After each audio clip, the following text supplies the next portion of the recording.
Did I press the right button? Did you press the button, Ted? You were in charge of it last week. Did you leave the button in the same place as I used? Yeah, I might be a bit grubby. Right. I can't say it's going to be as clean. Am I out of focus already? Yeah. Yeah, looks like it. Start Hang on. Hang on, the rear. Smart yourself up, lad. Smart yourself up. Good evening, everyone. Welcome to Monday night. Yes. Yeah, I'll just read it up there. Yeah, it's Monday night. Yeah, it's Ted and Fox. Hello. Yeah. Thanks for watching. Bye. Yes, it's us two tonight, this week, this month. Chris can't make it tonight. He is with us in chat. It's just that he's waiting a phone call and he may have had to dash off midstream. So we said it'd be better if he took the pressure off him and he just sat out and chipped in chat. We really think he was just phoning in sick. Yeah, he's putting a bit of a sick note, wasn't he? Yeah, it's full of chocolate. We have to read our own chat tonight. Yeah. Yeah, I think he's had all that chocolate over Easter. He's just come out and spods. Yeah. He's just covered. He's probably got chocolate all over his cheek, lips. Yeah, he's got that. Yes, good evening, everybody, and welcome to a bank holiday Monday. Yeah, somebody decided we were going to do one of these on a bank holiday. Everybody else has a day off. Yes, if you are in the UK, you've probably had a bank holiday. If you're not, I don't know how it works anywhere else. Whether or not they have. No, it's just us. Just us. Just as it. I think. Yeah. So welcome.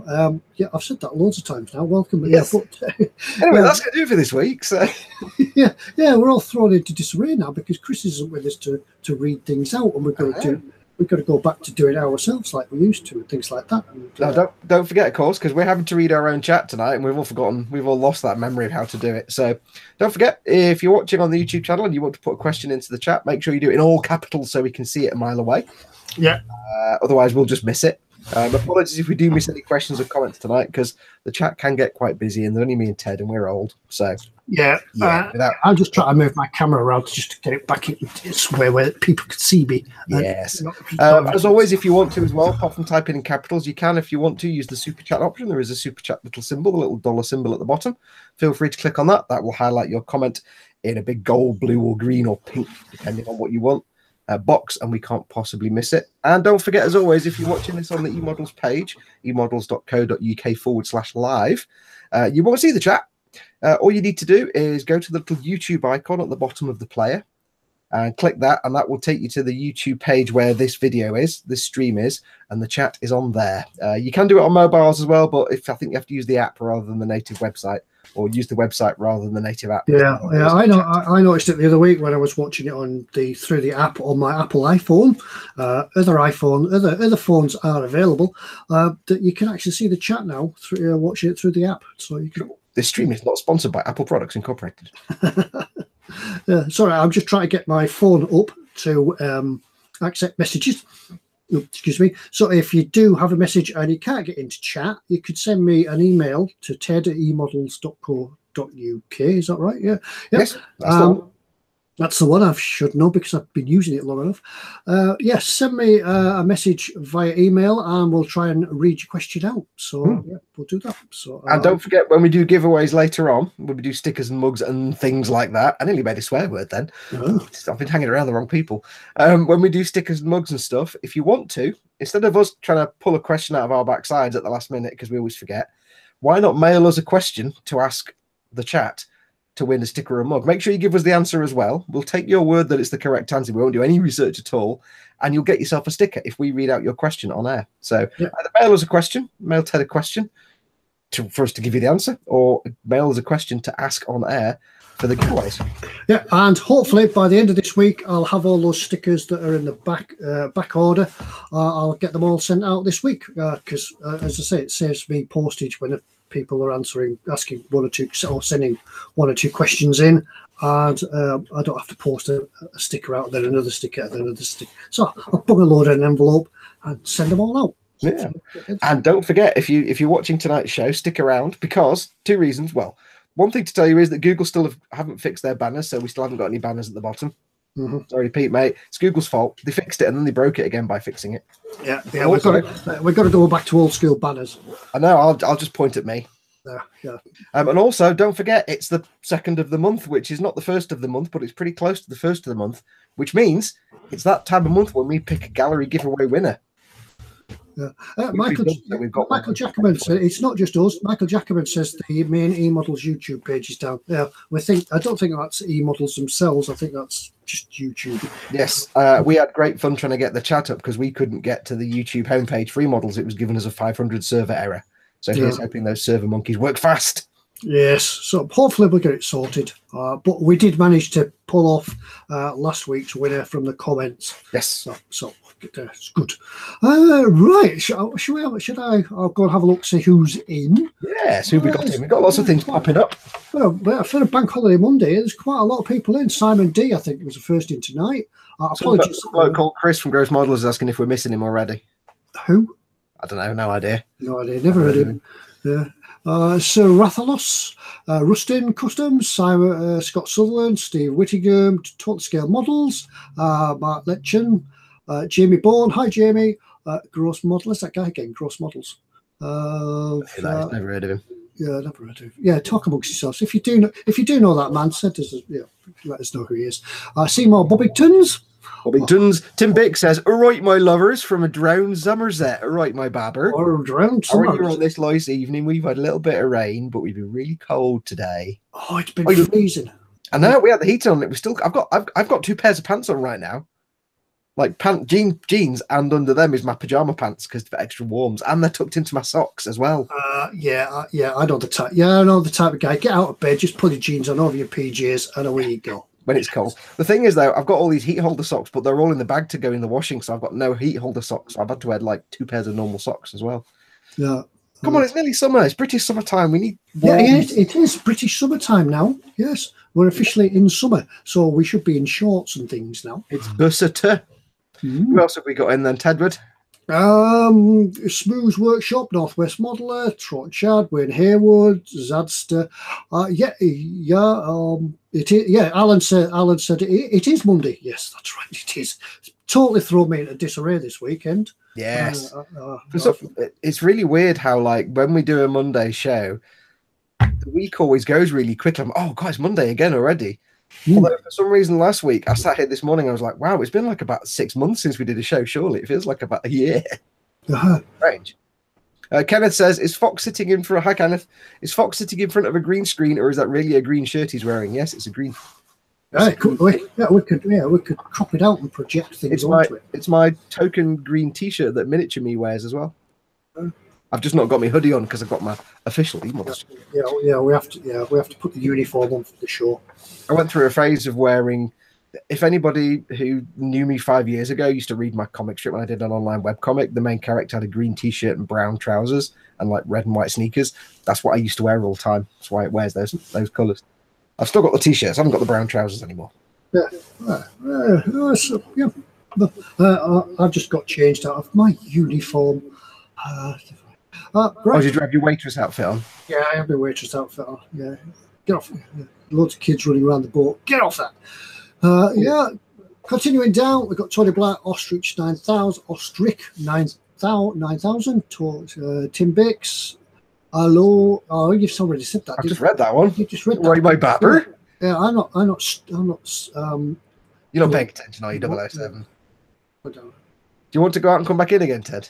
Have you not had a gin moment between getting back from work and getting online? I haven't. You've been all over the place then tonight. Luke Losset says, Ted, looking forward to the next 148th submarine video. Yes, I was doing it this week until I come to edit it all together, and I found that the sound on the second part of the video sounds like Mickey Mouse.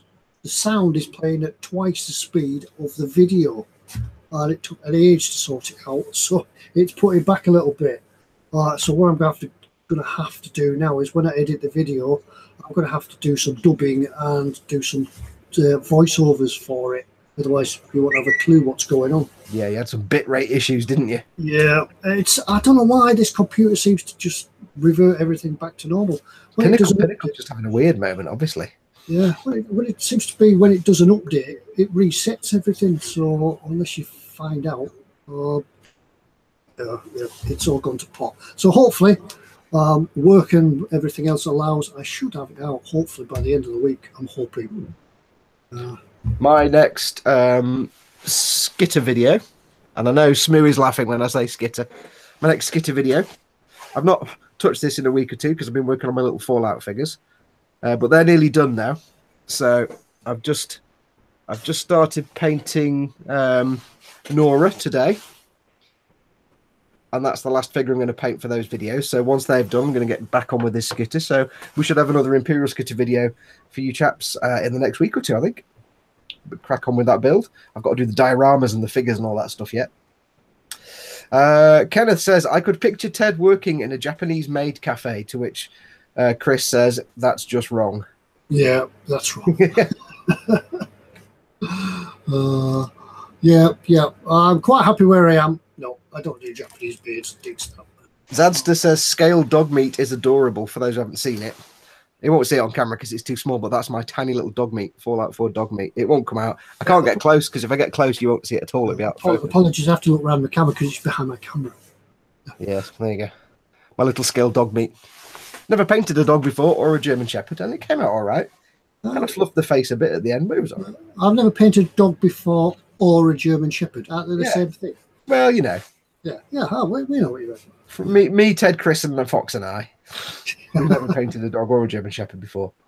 Yeah, so Chris, that guy said his star lift. I know who it is now. He said his star lift is painted. It's just the weathering to do. He's actually his stat lifter. It's a stat lifter. Yeah, stat lifter. Alan says, need to emigrate to Australia. Hate it wet and cold. But now it's just coming up to the winter. Yeah, well, no, the thing is, I agree with the fact the weather will be fantastic, but the downside is that every single living thing wants to kill you. Yeah, horribly. Yeah, go to New Zealand where it's not quite as warm, but there's nothing that actually wants to eat you from the inside out. It's just wet. Yeah. Adrian David says, thank goodness for this blog as I have man flu and lost my voice. There's a bit of it going around. Yeah, you have to wrap up. Not man flu, it's a crippling, fatal illness of some sort that will reduce you to a pile of something for at least a week. Yeah. Right. Well, I've totally lost track. Yeah. Mark Lashon says he lives in Dorset. All right, my barber. All right, my barber. Scott Sutherland from where is Scott Sutherland from, Ted? Sorry, what? Where's Scott Sutherland from? Scott Sutherland is from Orkney. Good girl. He says it's a beautiful sunny day here in the far north. I saw the wrong way around. Why are we getting the wind and cold and he's getting all the sun and warmth? James Chapman, yeah. As I said, you might have missed right at the start, the eModel stickers, hopefully it will come through. I'll get them all out in the post at the end of the week. Yes. Keep in mind, when you do win stickers and stuff, when you win mugs, they're sent out by the guys at eModels, and they're actually out of them at the minute, so they're piling up the people to send out mugs to when they get more back in stock. When it comes to stickers, it's Ted running down to the post office to send those out, and he lives like 1,000 miles from the post office. Yeah, and when I go to work, the post office is in the opposite direction. Yes. I don't pass one on the way to work, so yeah. They're so far away, they actually have a different accent. Yeah. So with stickers, Ted tends to sort of send them all out in bulk once or twice a month. So if you're still waiting on a sticker, don't worry, Ted's got a big book. Yep, I have got. Yeah, hopefully, yeah. Where did I put the book? Yes. Yeah, well, we'll get there. Yeah, the stickers. Yeah, we'll get there. Phil Kett says, "Hey everyone, sorry I'm late. Well, try better next time. We want a letter from your mum next time. Explain." Yeah. You need to. Yeah, Phil, just hang back. When everybody's gone home, you can wait 10 minutes and then you see me. See miss. Kieran Leith. Keith says he lives in Cornwall. It's wet as always. Yeah, that's like the Lake District. I know this is going to be wrong, but I'm going to apply the same accent to Dorset as Cornwall and say, all right, my barber. I know it's not right, but in my mind it works fine. So how are you, Tedward? Fine, yeah, just been busy. It has been the bank holiday weekend, so we sort of hit the ground running at work, get back to work, hit the ground running and straight into a bank holiday weekend. So the boat has been rammed with tourists, which is nice to see. And if any of you guys are coming up, let us know you're coming up, and I'll tell you what boats when I'm working, and we'll you can have a meet up and shake hands and buy me a drink. So I'm just going to close my door because all I can hear louder than my computer, because I have my volume down low on the computer so you don't get feedback, is Mum watching this downstairs on the iPad. So I'm hearing you 10 seconds after. Dave wears a rum gun back. He said, if I swim across the bay, there's a post box by the battery pub in Morecambe. Yeah, but your stickers will get soggy if I swim the chat. I'm going to turn you up a little bit, Ted. Turn me up. I'm having trouble with the hearing. Yes, I'm actually hearing Mum watching on the iPad downstairs more than I'm hearing you actually talking. So you need to get some earphones. You need to plug some earphones in. Get that. I don't want to look like PewDiePie. This is one thing I don't get when you watch people on YouTube and they do like vlogs where it's just them talking to the camera, and they're just talking to the camera, and they have headphones on. Why? They don't. If I'm doing a piece to camera, I don't have myself coming out through the speakers to listen to myself. You don't need headphones. People that do pieces to camera, they have headphones on. It's just dumb. I don't get that. Alan says hello, Fox's mum. Hi, Fox's mum. Yeah. Alan's asking, do they do lattes on the boat? Yeah, they do lattes. Yeah, hot lattes, hot chocolate, coffee, cappuccinos. We do the lot. It's not Starbucks or anything like that. It's Windermere Lake Cruises. But yeah, they do lattes. It's proper northern working man's coffee, isn't it? Let's be honest. It's all right. Yeah, it's all right. Yeah, it's good. Yeah, and we have a fully stocked licensed bar as well. Gin. Yeah. They sometimes have gin in stock, but then on other days, Ted's in. So, Tony Black says there's two types of weather in the Lake District: raining, and it's gonna rain. Yeah. That's it. Yes. Well, if it wasn't for the rain, it would be just called the district. Yeah, it'd be called the Hill District.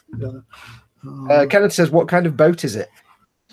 What kind of boat is it?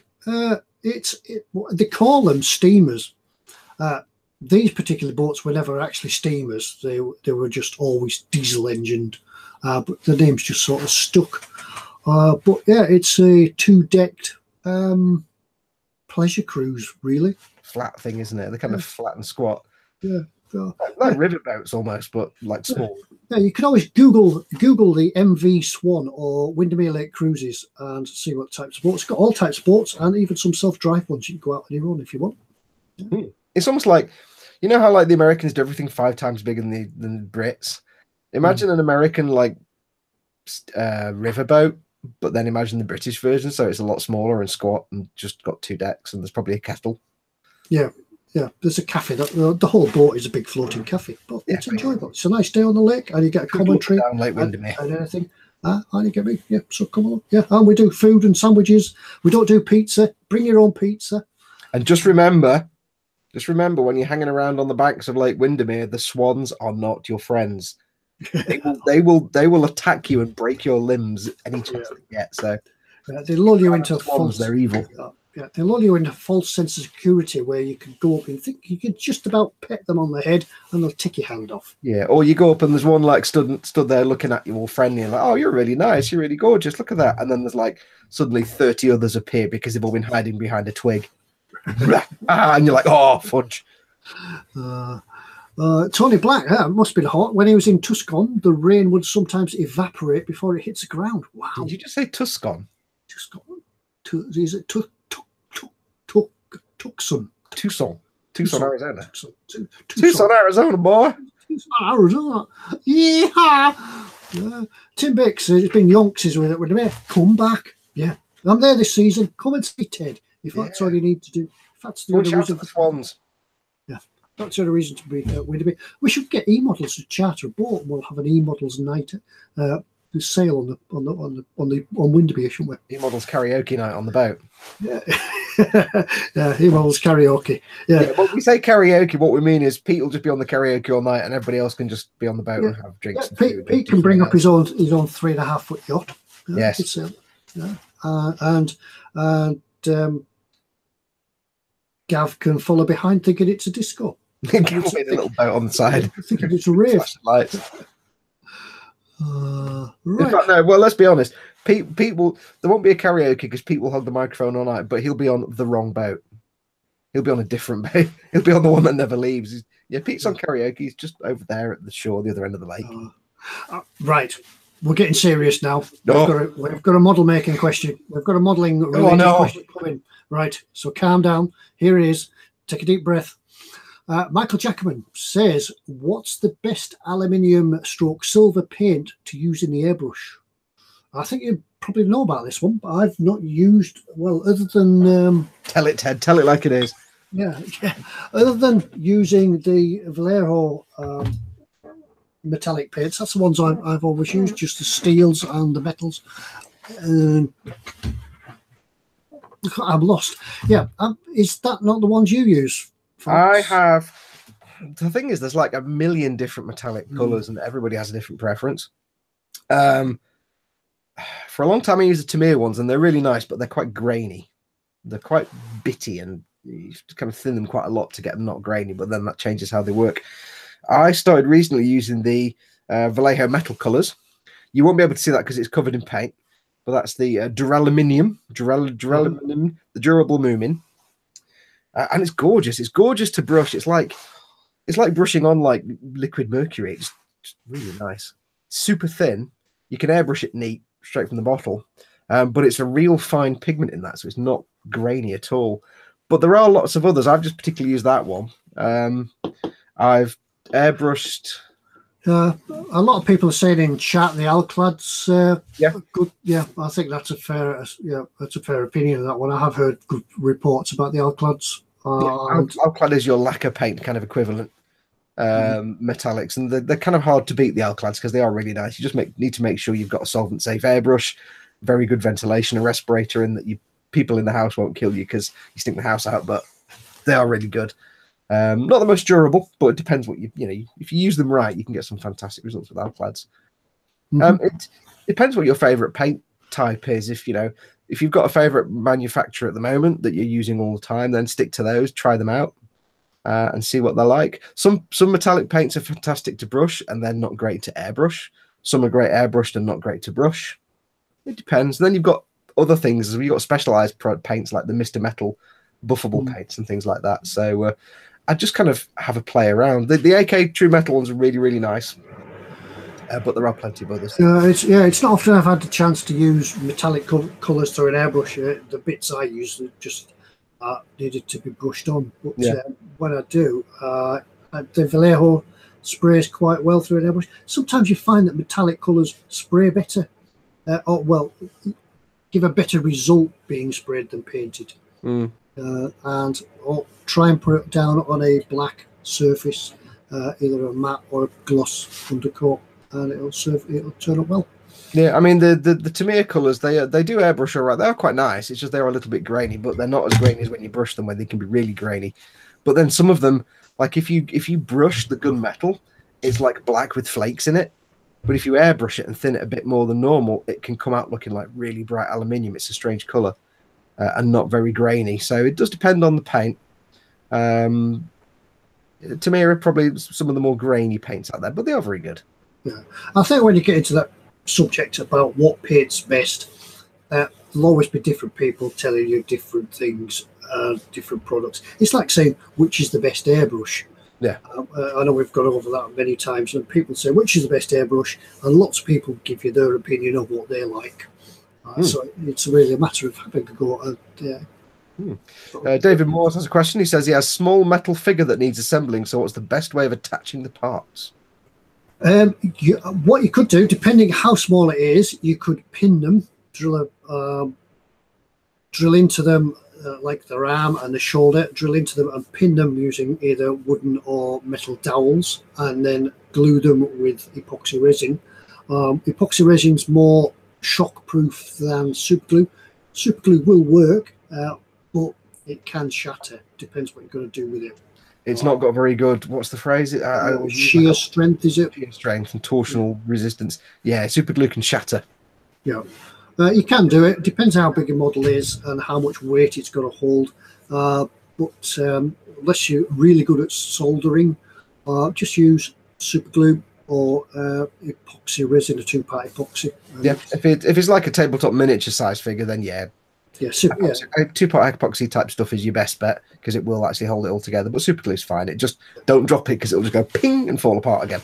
Yeah, but yeah, and if it's some of these big figures, you know, that sort of size with big arms and maybe holding weapons or something like that, try and pin the parts together so that it gives it a bit more resistance. Also, as well, it's also worth. I've not done a lot of metal figures, but I have done some. Similar when you do resin, before you glue the two parts together, if you've got the option to do it, depending on how big of the space you've got to glue, if you can, rough the contact surface up a little bit with a file. Just rough them up a little bit so they're not smooth and flat. Just so the glue, it's got some tooth to it, and the glue's then got something to grab onto. It's not always possible if you're gluing on an arm and it's like that big an area and it's like a millimeter in diameter and you can't do much, then there's nothing you can do. It'll be fine. But if you've got the chance, like you're gluing two halves of them together in this big flat space, just rough it up a little bit with a file just to give the surface some tooth. On that subject here, Dave Barker sent in a question which is sort of related, really. I might come in sort of follow along with that.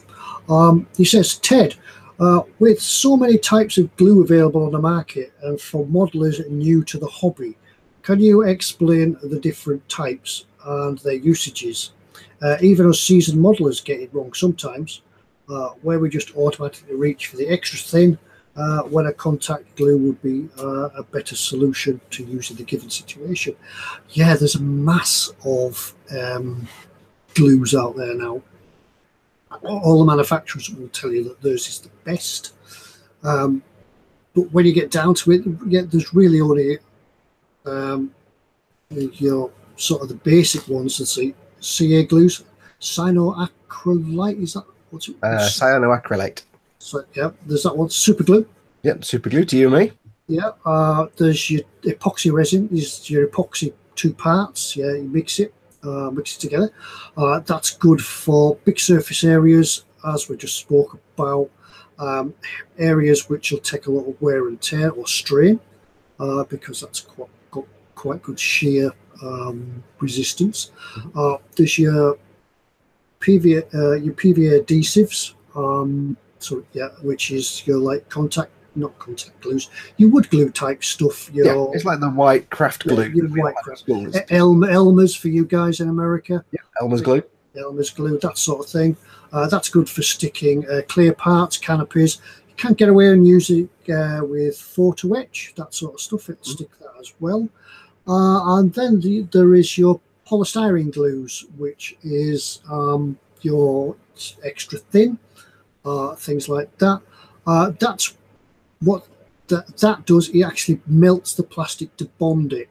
And there's a couple of ways of applying it. Or obviously, if you've got the extra thin, you can apply it with a brush. That gives you that capillary action. Capillary action. I was going to say caterpillar action. Yeah, I'm useless about picking out the words tonight. Yeah, there's the caterpillar action that goes in with that. But there's also your Revell and your...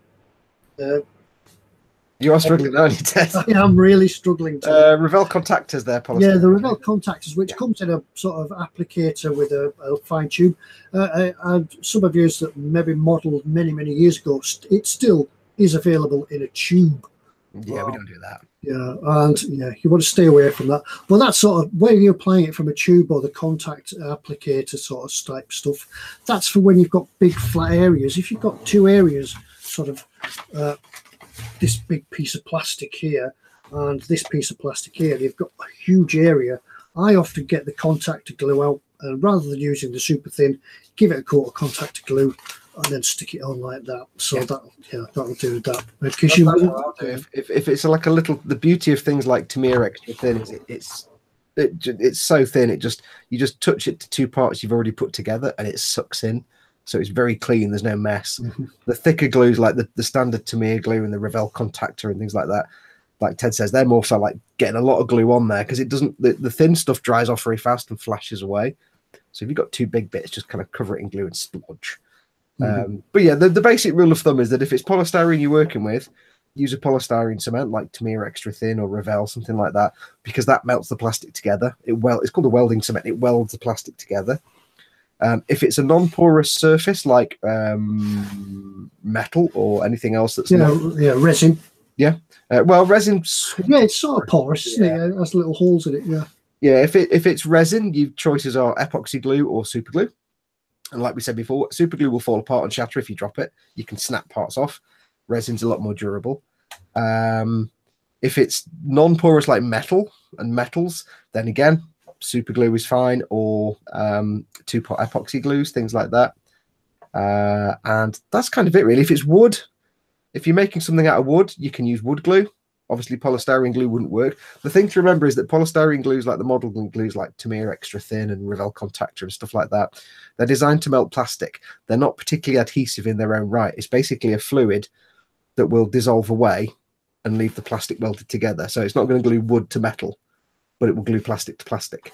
Whereas PVA glue, which is your craft glues, will glue anything to anything because it doesn't glue, and so will super glue and epoxy glue. They don't melt any of the things you're gluing together. They just form a bond between the two parts and hold them together. So anything other than plastic, pretty much any glue is good. PVA glue is the stuff you used to peel off your hands when you were a kid at school when you were gluing bits of macaroni to cartridge paper. It's not the most permanent glue in the world, but it's good, and you can use it. I use it quite a lot for gluing things like for fixing figures to dioramas. I've pinned them in, but I'll use PVA glue just to go around it. You use it a lot on dioramas for gluing in your tufts of grass and your textured surfaces and things like that. So PVA glue is always a glue that you should have in your arsenal of glues. As Fox says, some of these glues are sort of, they'll stick two surfaces together, and it's depending on the preparation of the surfaces how well they stick. Because if you have two pieces of plastic, for instance, and you put PVA glue on them, it'll stick them together, but you could still peel it apart. However, if you prepare that surface, just braid it a little bit, go over it with a file or a sandpaper or something, it gives the glue something to grip into. But the glue is only as good as the joints it's putting together. And obviously, I know these days that I've got some Gorilla Glue here, some wood glue, but there's a Gorilla all-purpose adhesive that actually expands between the joints and fills that in. So that's where we get lots of manufacturers saying this is the world's strongest glue and things like that. But they've developed that particular glue to do a particular job. Yeah, I mean, the basic rule of them will be, if it's a model kit, it's probably polystyrene. You're fine with any standard model making polystyrene cement. If it's anything other than polystyrene, for example, if it's a Bandai kit and it says in the instructions that some parts are ABS, polystyrene cement may not work on ABS because there's not a lot of polystyrene in it. So you can get ABS glues. Well, that's where other glues will be useful.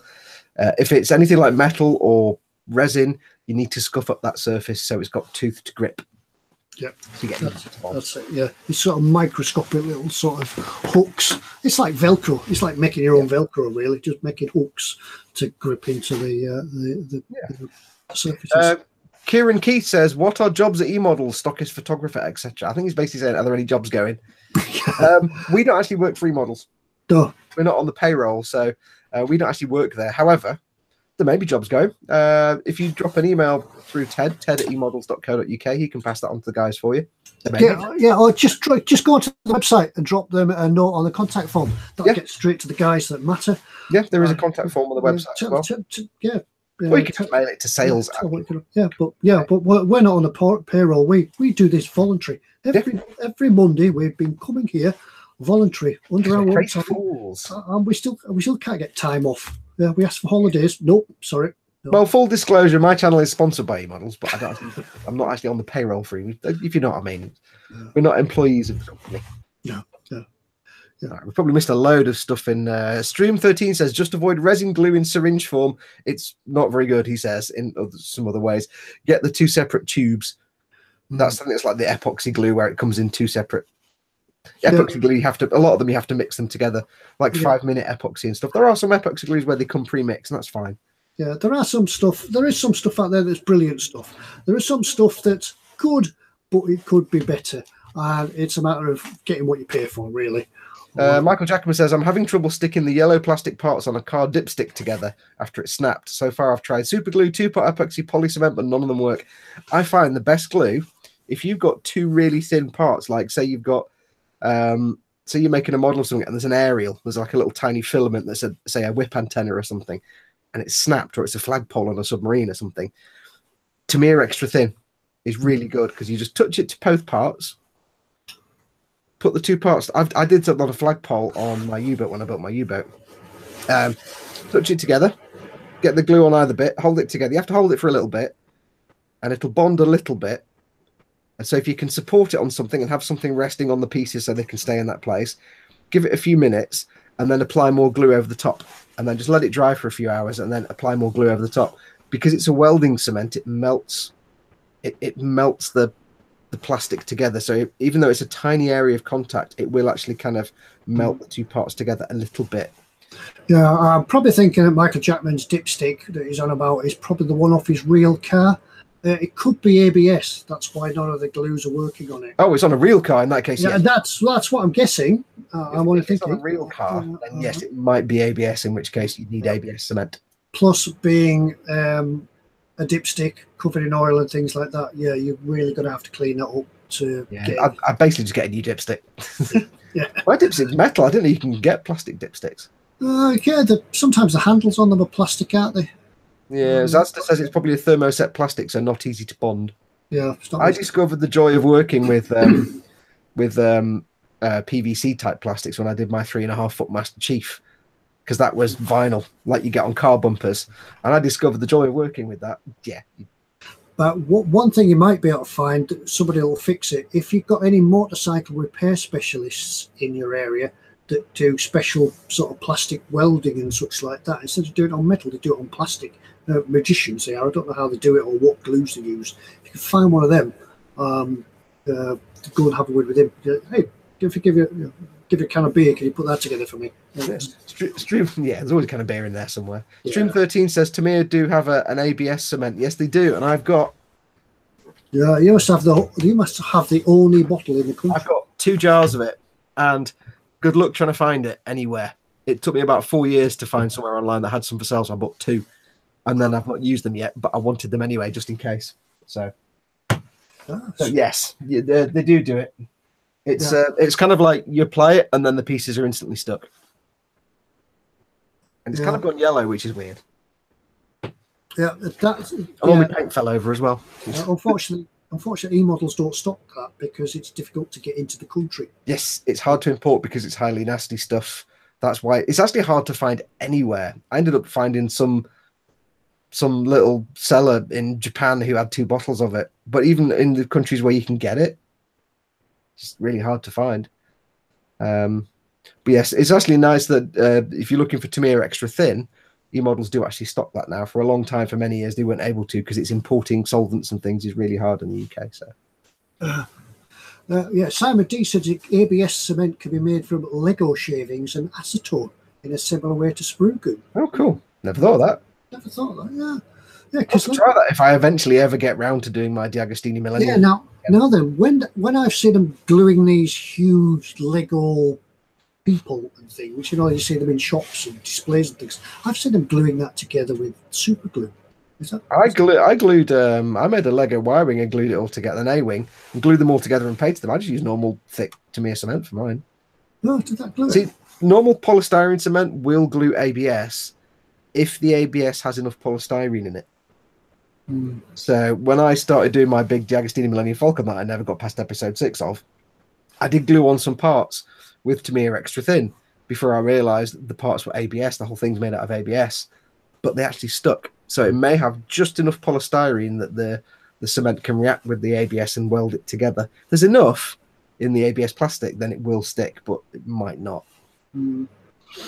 Yeah, going back to that, Michael Jackman said, unfortunately, his car is a 2-year-old MG3. Hard to get spares, as not many on the road. In that case, gaffer tape. Yeah, gaffer tape. It's always with it. Gaffer tape. That's all you need. Yeah. Where were we? Yeah, Dave says he misses the old scrapyard days where he could just climb over cars and get stuff he needed. Yeah. I used to have a little Mark 1 Fiesta many years ago, and it was like the basest of the base, simple, like tiny little engine. It was bog standard. There was nothing special about it. So I went to the scrapyard and bought an XR2 steering wheel for it for like a £5. So have you got any spanky steering wheels? I went, yeah, there's an XR2 one. So it's just like Fiesta XR2 thing with the holes in the middle bit, so I can turn it with one finger. Yeah. Oh, great. You know, that was the days you used to turn up at the scrapyard and say, "Have you got a bit like that, mate?" "Yeah, there's one down there somewhere." Said a man in a very dirty overalls. Yeah, you'd be like, you suddenly find you got a dent in your door. You just go to the scrappies and say, "Can I just go and get like a door?" They said, "Yeah, just go and pull one off a car and have it. Call it a tenner." So you'd fill your pockets with all the other stuff like cigarette lighters and sort of fuses and bulbs. And, how much is this, mate? £5. Yeah. And off you go. Yeah. No, you don't get that anymore. No, you can't go around scrapyards. You go to if you go to my local scrapyard now and ask that, you get some choice words thrown at you. Yeah. You can't go around the scrapyard anymore and think, "Wow, look at this! I'm in a Rover. I've never had one of these before." Yeah. So, how much is that, mate? £5. Sups his tea. Yeah. Off you went. Yeah. I think most of my first car was just held together with bits out of the scrapyard. Yeah, so was mine. My first few cars, anything ever goes wrong, you don't go to like Halfords or anywhere or the Ford dealership. You just go to the scrapyard and buy the thing. You got any hubcaps? You got like a rear tailgate? Yeah, there you go. Yeah, and they'd know where every car was. Have you got a Mark III Cortina? Yeah, there's one down there. I think it's under a Rover. It just literally let you go off and say, "Yeah, just go off and take off the car what you want and let me know what you bought, what you've got, and I'll give you a price." That's it. Yeah, that's it. Yeah, the days of keeping your car together, like it was like you used to go to the car spare shop and buy sills for your car, and you just weld them on over the rotten ones. Yeah, it's just like the A-Team. Yeah. Graham Presswell said every scrapyard he went to had a very big dog. They do. Well, I think ours is quite a big one nearby. They've got like an endless supply of vans and cars and trucks that have got all this artwork all over them, and some of their scrap collection trucks, like the skip trucks and stuff, the flatbeds. They look like fairground trucks with they're all tailor painted. So one's got lots of different James Bond characters painted all over it, and one's got like Iron Man down the side. The kind of fairground trucks they have with all the characters on. And that's just my local scrapyard, but they're quite big apparently. So, but most of the scrapyards these days are sort of got. My lad follows banger racing, so he follows it, just goes to spectate. But yeah, most of the cars there are all. There's cars driving around that track that I used to drive when I was a kid. Dave Barker says mine was Ken Allen's scrapyard in Morecambe. It points it at you, Ted. It was a great I don't know that one. Saturday morning. I don't know Ken Allen, so.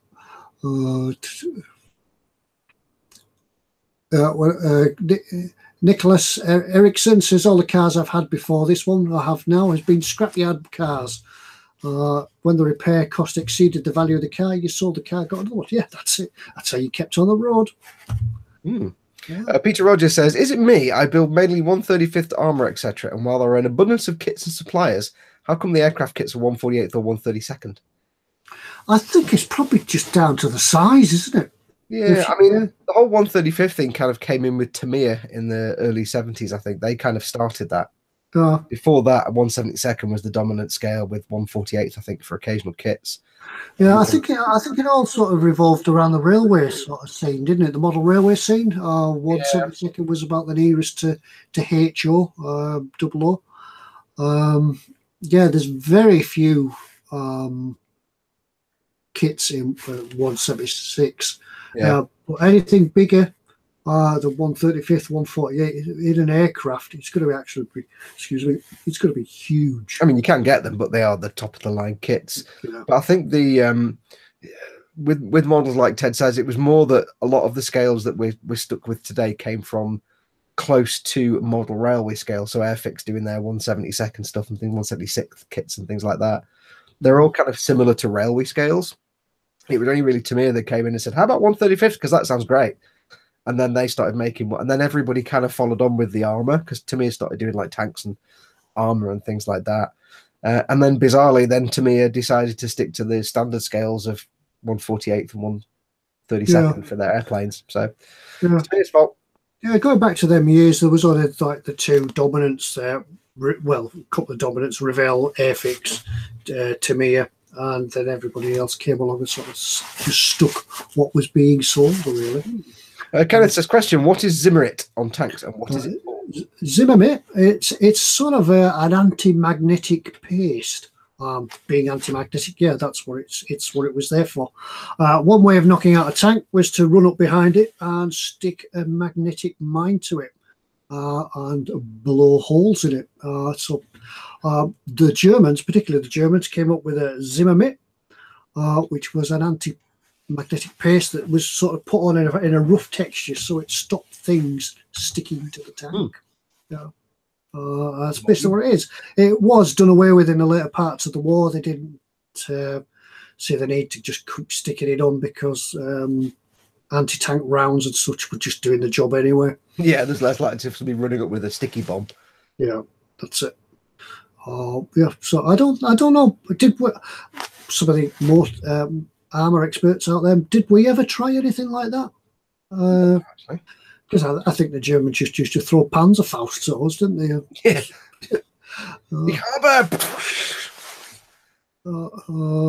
Right. Yeah. So that's what that is. And yes, you can, if you're building various models of tanks. Some models of tanks have stick-on Zimmerit. You can buy it as an add-on extra to your kit.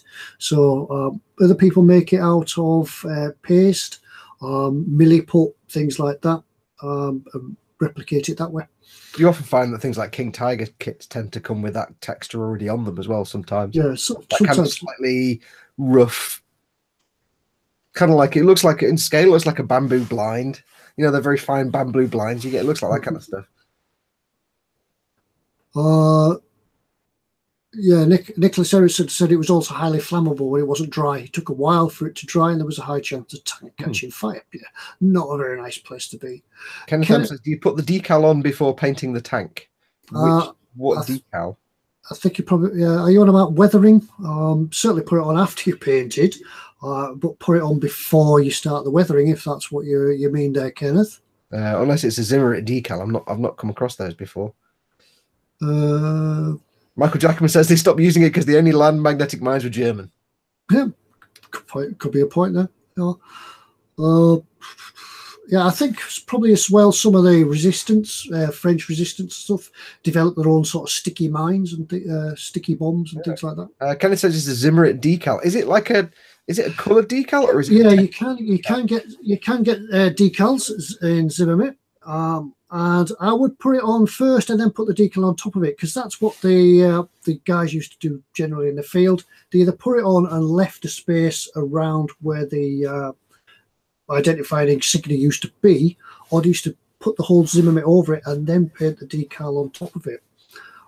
That's where if you've got your rough texture and you want the decal to sit, that's where your Microsol and Microset come in handy, just to sit the decal into it. Yeah, apparently they're textured decals. I've not come across them before. If it's not coloured and just purely texture, then you can put that on before you even do. I assume you put that on before you even do your primer, or put it on top of the primer, because then you're going to paint over it. I would guess if it's not a coloured decal and just a texture decal, because I know you can get water slide decals of rivets and things like that, and they just go onto the plastic as if it was a physical bit of plastic. So I would guess you'd actually put it round the plastic and then prime and paint over it. Yeah, it's a texture decal for the King Tiger, he says, yeah. Teen 2000 says, where can I get a set of 135 rubber tank tracks from? It might be worth going on any of the forums, any of the Facebook pages and asking that question, because and specifying which tank tracks you want, because there's a fair chance somebody out there will have changed the rubber tracks for aftermarket metal ones. So you could probably find, asking in the right place, you might be able to find somebody that's got some lying around. And as modelers, we all like to help each other out. Yeah. Pete Rogers said 1/32nd scale would be larger than 1/35th scale, wouldn't it? Yes, it would. A little bit, not much. The smaller the number, the bigger the scale, the bigger the model. Not much noticeable, but you can tell a difference. Yeah. If you put a figure, if you had a figure for one and a figure for another, they'd probably be, a little bit different. The thing that confuses a lot of people is that a lot of people get confused by small scale and large scale, whereas it's quite simple. Small scale is very big models, and large scale is very small models, which is kind of counterintuitive. But like 1/6 scale is very small scale because the difference is small between the scale and the real thing, but it can lead to a large model, so it's usually of a small subject. And 1/350th scale is a very large scale kit because it's usually of a very big subject. So we modelers tend to talk about it the other way around. Yeah. Officially, that's the official way. Right. Timbic says, yeah, 132 does look noticeably bigger than 135. Just be a small man. Yeah. Right. What else? Other email questions there? Right. I'm just going to have a look through the email questions. Yeah, remember, if you do have an email question you can't get in the chat, ted@emodels.co.uk. Don't forget, of course, if you're watching this and you're not on the YouTube channel watching this and you're watching this live, just a reminder, if you joined us after the start, you can join in the live chat by simply, wherever you're watching it, click on the little YouTube icon in the bottom right of the player, and that will take you to the eModels YouTube page where this is live, and the chat's on there, and you can join in. We like it when people join in because you give us all our material. Right. Yeah, sorry, I thought it was a question from Adrian, but it's actually a comment that he's, hi Ted, Chris, and the Gumpler Man. It's David. David. Some time ago, he purchased a Johnson's pledge, multi-surface polish from Sainsbury. Other superstores are available. Good news, it does have the same results as my bottle. Can't find it now. Mine seems to be hidden away under there, and I'm not going to get it. Yeah, I've got the one that's in the white bottle with the blue label. It does have the same results as the one I've got, and now a milky colour and smell. So to all, you don't have to purchase the. So to all, you don't have to purchase the American pledge. Yeah, it's probably like the modern version then of a multi-surface wax, which is what we used to have instead of Future and Clear. It can be used exactly the same as the Pledge Floor Care Finish, which now has apparently another new name, but I can't remember what it is. It can be used the same way, however, it's not quite as good for dipping parts into as the clear stuff. But it's fine to spray on, it's absolutely fine. Yeah, found it. That one. That's all. Yeah. Yes, multi-surface wax. That's what I used to use till I got to my Floor Care Finish. It's got a few years older. It's not quite as good for dipping. Yeah. But it is all right. It's fine. Right, where are we up to? Right, good. Okay, right, that's that one done. I thought it was another question, but it's not. Yeah, we do have some questions for the giveaways later on. Cool. Jamie Bourne says, I had to put this question in chat, and it was for Fox, and the question was, how many episodes of Star Wars was the Millennium Falcon in? Do you know that? I don't think he means yours. Well, it'd be in all of them. So that's 4, 5, 6, 7, 8, and potentially 9. So 6, because there's only 6 films being made, including the one that's not out yet, 9. Yeah, unfortunately, I wouldn't be able to tell you the answer. 4, 5, 6, 7, 8. It will be in 9. It will be in Solo. That'll be 7. There's no other films. There's no other films apart from that. So it hasn't been shot down or anything. Yeah, not yet. Okay. Right. Yeah. So it's your show. Do send some questions in. Yeah. Do feel free to ask us non-model making. Ask us silly questions as well. Ask us anything. Yeah. Sometimes that gets us off on track, and we won't talk about model game for the whole evening. It's up to you guys. It's your show. Yeah, we're here to help chat. Here to entertain you. Meet the gang, cause boys are here. The boys to entertain in our hot mum. 1980s. Yes, straight into the TV shows there, aren't we? And don't even need any hints. Vincent's in. Hey, Vincent. Hi, Vincent. Frankie Goes to Hollywood's in, dude. Yeah, all the boys coming in. Yep. Simon D says it was in episode 1 for 1/10 of a second. Such films don't exist. That's not. There's no such film. Sergeant Bourne says, I 4, swear. 5, 6, 7, 8, potentially 9, and the Solo movie 7. If they destroyed the Falcon, the world would end. Oh, Jamie Bone says he meant it as a joke about My Millennium Falcon. Oh, that's just 6 episodes then. All right. Oh, okay, right. Oh, sorry, we missed the joke completely there. Vincent, hi, Ted and Fox. Yeah, just us tonight. Chris is away doing other things. So Phil Lewis says, so it was 6 episodes. Yes, that's where the whole 6 episode things come from. Mm-hmm. Of course, if I actually eventually get round to doing that build, getting somewhere big enough to actually build it, and I do the 7th episode, the whole joke's just going to die. Yeah, we can't. Yeah, we'd never be able to do it. Yeah. Chris, I didn't include Rogue One, 4, 5, 6, 7, 8, 9, and Solo Movie. I didn't include Rogue One. See? Yeah. Run it back just to check. Robert Blaylock's my best friend now because he says Star Wars 1, 2, and 3 never existed. Yeah, nobody ever made them. Such films were never even thought about. Although I have to say, some people won't know this if they don't follow me on my channel. But one of my followers recently sent me something which I have to show you. One of my followers, Damir, sent me 2 things. He sent me, rather kindly, he sent me a Master Grade St. Andrew kit to build, but he also sent me that Jar Jar Binks in gleaming carbonite. That's awesome, because everybody knows I hate Jar Jar Binks. So he said I saw it in the store and I was like, I can't not send Fox that. So, because apparently now I'm president of the Jar Jar Binks Appreciation Society, apparently. I think that's the best thing I've ever been sent, to be honest. Why, Yoda? Brock Blaylock says, sweet. Yeah. I don't get the joke. I'm sorry, you've left me all standing here. Yeah, you're like, glazing over now. Yeah, no, don't know anything. Yeah. What you have to remember about Ted is that think of Ted this way. When we start talking sci-fi and Ted glazes over, it's just like Colonel O'Neill glazing over when Samantha Carter talks about technology in Stargate. He just goes, Yeah, that shows. You keep that. That shows. On that note, I'm going through another binge of Stargate SG-1 at the moment. Wonderful series. I've watched it I've been through it like 3 times now. It's my 4th binge of of all 10 seasons. I love it. Adrian David says Battlestar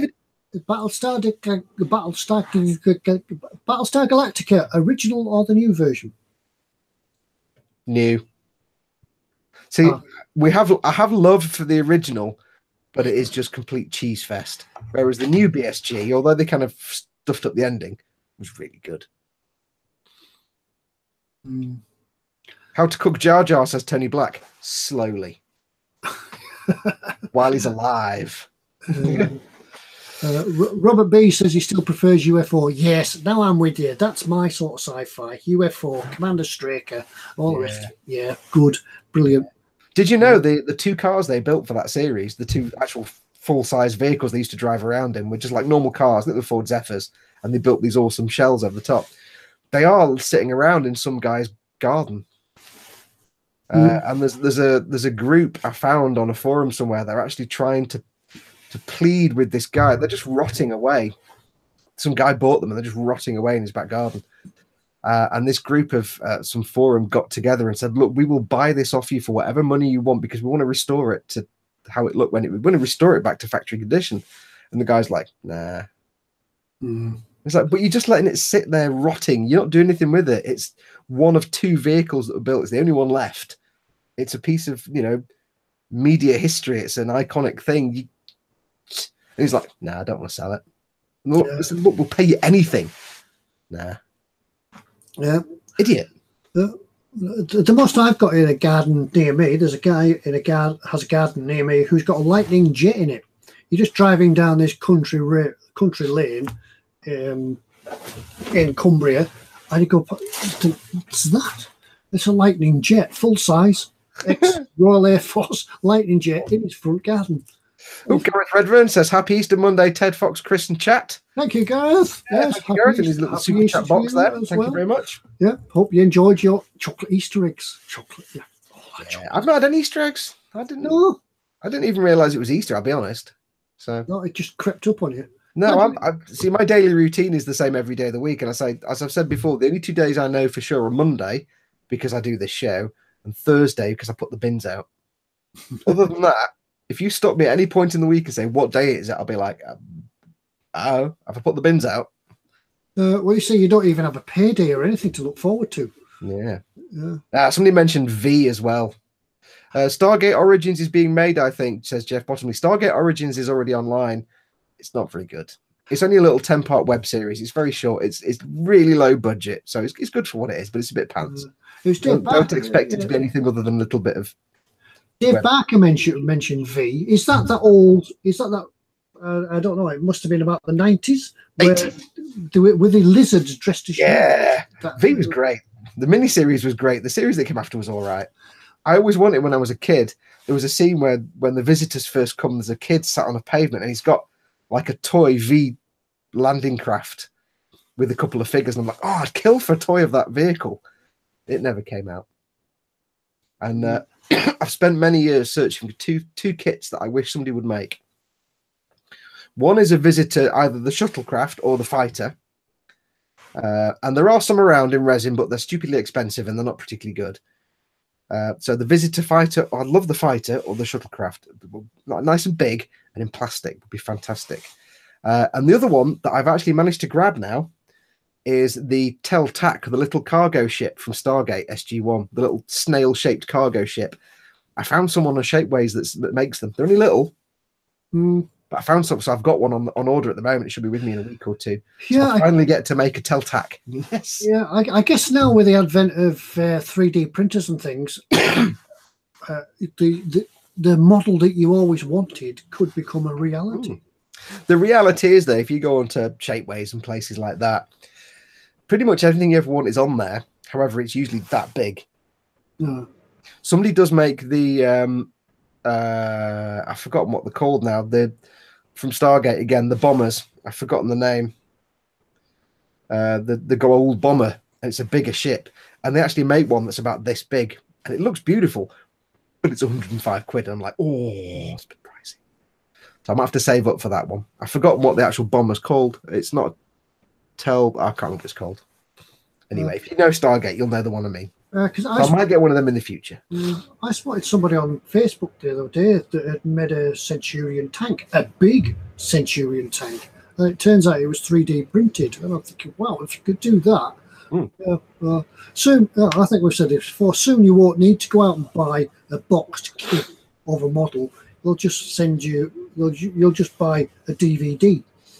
You'll take it home, put it in your printer, and it'll print off all the parts for you. I think at the moment the difficulty is that you can home 3D print and it's very good fun, but the quality's not. Yeah, well, it's not there. It's not like getting something off Shapeways if you get the ultra high quality and it's like nice. I probably think you're looking at the way that video cameras have developed. They used to be as big as a suitcase, didn't they? And you'd put them on your shoulder, and now they're tiny. Well, it's a video camera in there. Yeah. Totally Scale Model says, Fox, when you get that Tel-Tac, can you show it as I've seen it, but it looks really small? Yes, I will. I'll be videoing it anyway. I think it's about that big. It's not massive. And Beyond Hope says, Fox, if you can find a 3D model of the ship, scaling up isn't a problem. No, it's just if you do it on a home 3D printer, it'll probably look a bit pants. It'll be all rough and you'd have to sand it smooth and stuff. Whereas if you use like a third-party one like Shapeways, it comes out really nice quality. It's just kind of expensive. So it's a trade-off. So I think 5 or 10 years, home 3D printers will be incredible high quality. Yeah. So you'll be able to get like amazing quality prints. But the problem then is how it affects actual model companies. It is something that you have to think about. It's like people like Games Workshop making all their miniatures, but if people can just print them off. Yeah, you'll be able to go to the shop and instead of having masses of boxes, just think eModels will be able to condense everything into a shed. Yeah, you could just flip through the CDs. Oh, there's an Abraham's tank. I'll take that. Abraham's. Yeah. But it does make you wonder, like, not for maybe like large kits with thousands of pieces, but for things like tabletop kits and things like that, when people can just download a model and print it in good enough quality that it could have come from a model company, how's it going to affect the hobby? You've got to ask that question. In the next 5 or 10 years, when home 3D printing gets affordable and amazing quality, I think the industry is going to have to change. I reckon the next 10 or 15 years, you might start to see model companies actually selling, as well as models you can buy in a box.